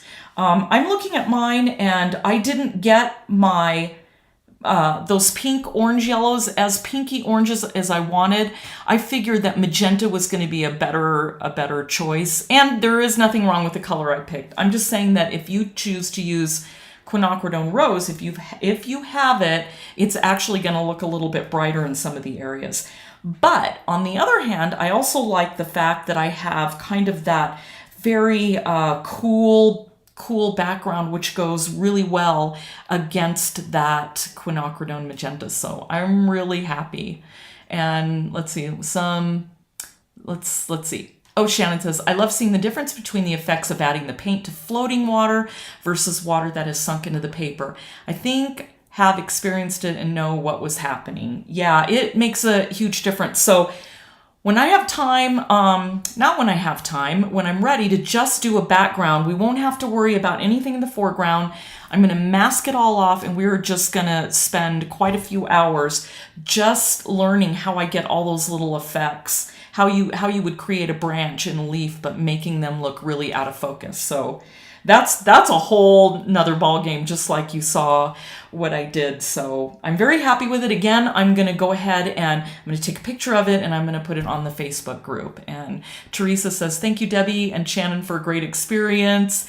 Thanks, Debbie. Enjoyed watching, learned a lot. Things. Oh, good. When your supplies are in, yes. And please do not hesitate. Send me an email. Make a comment on my Thinkific website page. Yeah, I think it turned out pretty good considering how much time we had, which wasn't a lot, but I think it ended up turning out really well. And let's see. I've used the lifting medium on the center of grapes, so I wouldn't use the highlight. Used sparingly, I loved it. You know what? Maybe I might try that sometime. And Barbara, so thank you so much, Debbie. I am happy to continue tomorrow. Oh, good. Again, I want to see what everybody does. I want to help you really figure out that background. So, yes, sounds perfect. Would love to work on that more. Yeah, honestly, I could easily spend a lot more time on this background. In fact, on a lot of my backgrounds, I've gone over them, some areas 10, 15 times, but I never worry about it. You know, there may be things that I have to correct, but you know, it's transparent staining color, so I know it's going to stay where I put it. And I think that this was a good example of how using a limited palette and staining colors really helped create what I think was a very, very pretty painting. So, thank you, Shannon. That was very, very kind of you. And so everybody, a big thank you to Shannon for helping to answer questions. And boy, I don't know what I'm going to do. I'm going to have to maybe hire somebody when I start really building these classes, and maybe not only just streaming to YouTube, but I'm really wanting to get Vimeo, which gives me a lot more options. I can have just a select amount of people that pay for a tutorial, and then it's always private, and we can all talk and work together in a group. And when I upgrade to my Thinkific, that's going to happen that way too. So, Amalia, I am probably work this weekend on it. I am way behind. That's okay. There's a lot of things that I really wish I could have done on that, but you know, I mean, we all have things to do. It is a Friday. Some of us are working. This is my job, but you know, we could spend 15 hours on this easily. But again, I said it in part 1. What is the most important thing is you're learning how to paint with a limited palette. And this one specifically was also on teaching how to get those nice soft blended backgrounds. So I think I'm going to go ahead and sign off. And thank you, Shannon. Both of you were a good team. Oh, thanks, Barbara.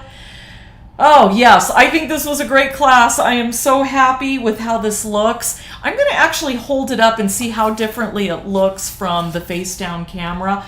See, look at the difference on that. See, even this one looks a lot more yellow, whereas the other one looked a lot redder. But it just kind of depends on your filming equipment, and I have good filming equipment, but that doesn't always mean that the colors are going to come out perfect when it comes to the internet and how your monitor is looking. Thanks, everyone. Oh, good. So, okay, I'm going to go ahead and stop. I'm going to go take a break, go check on my garden, and then I'm going to go ahead and post this image. So thanks, everybody, for joining. This was a very fun painting. I can't wait to see everybody. So signing off.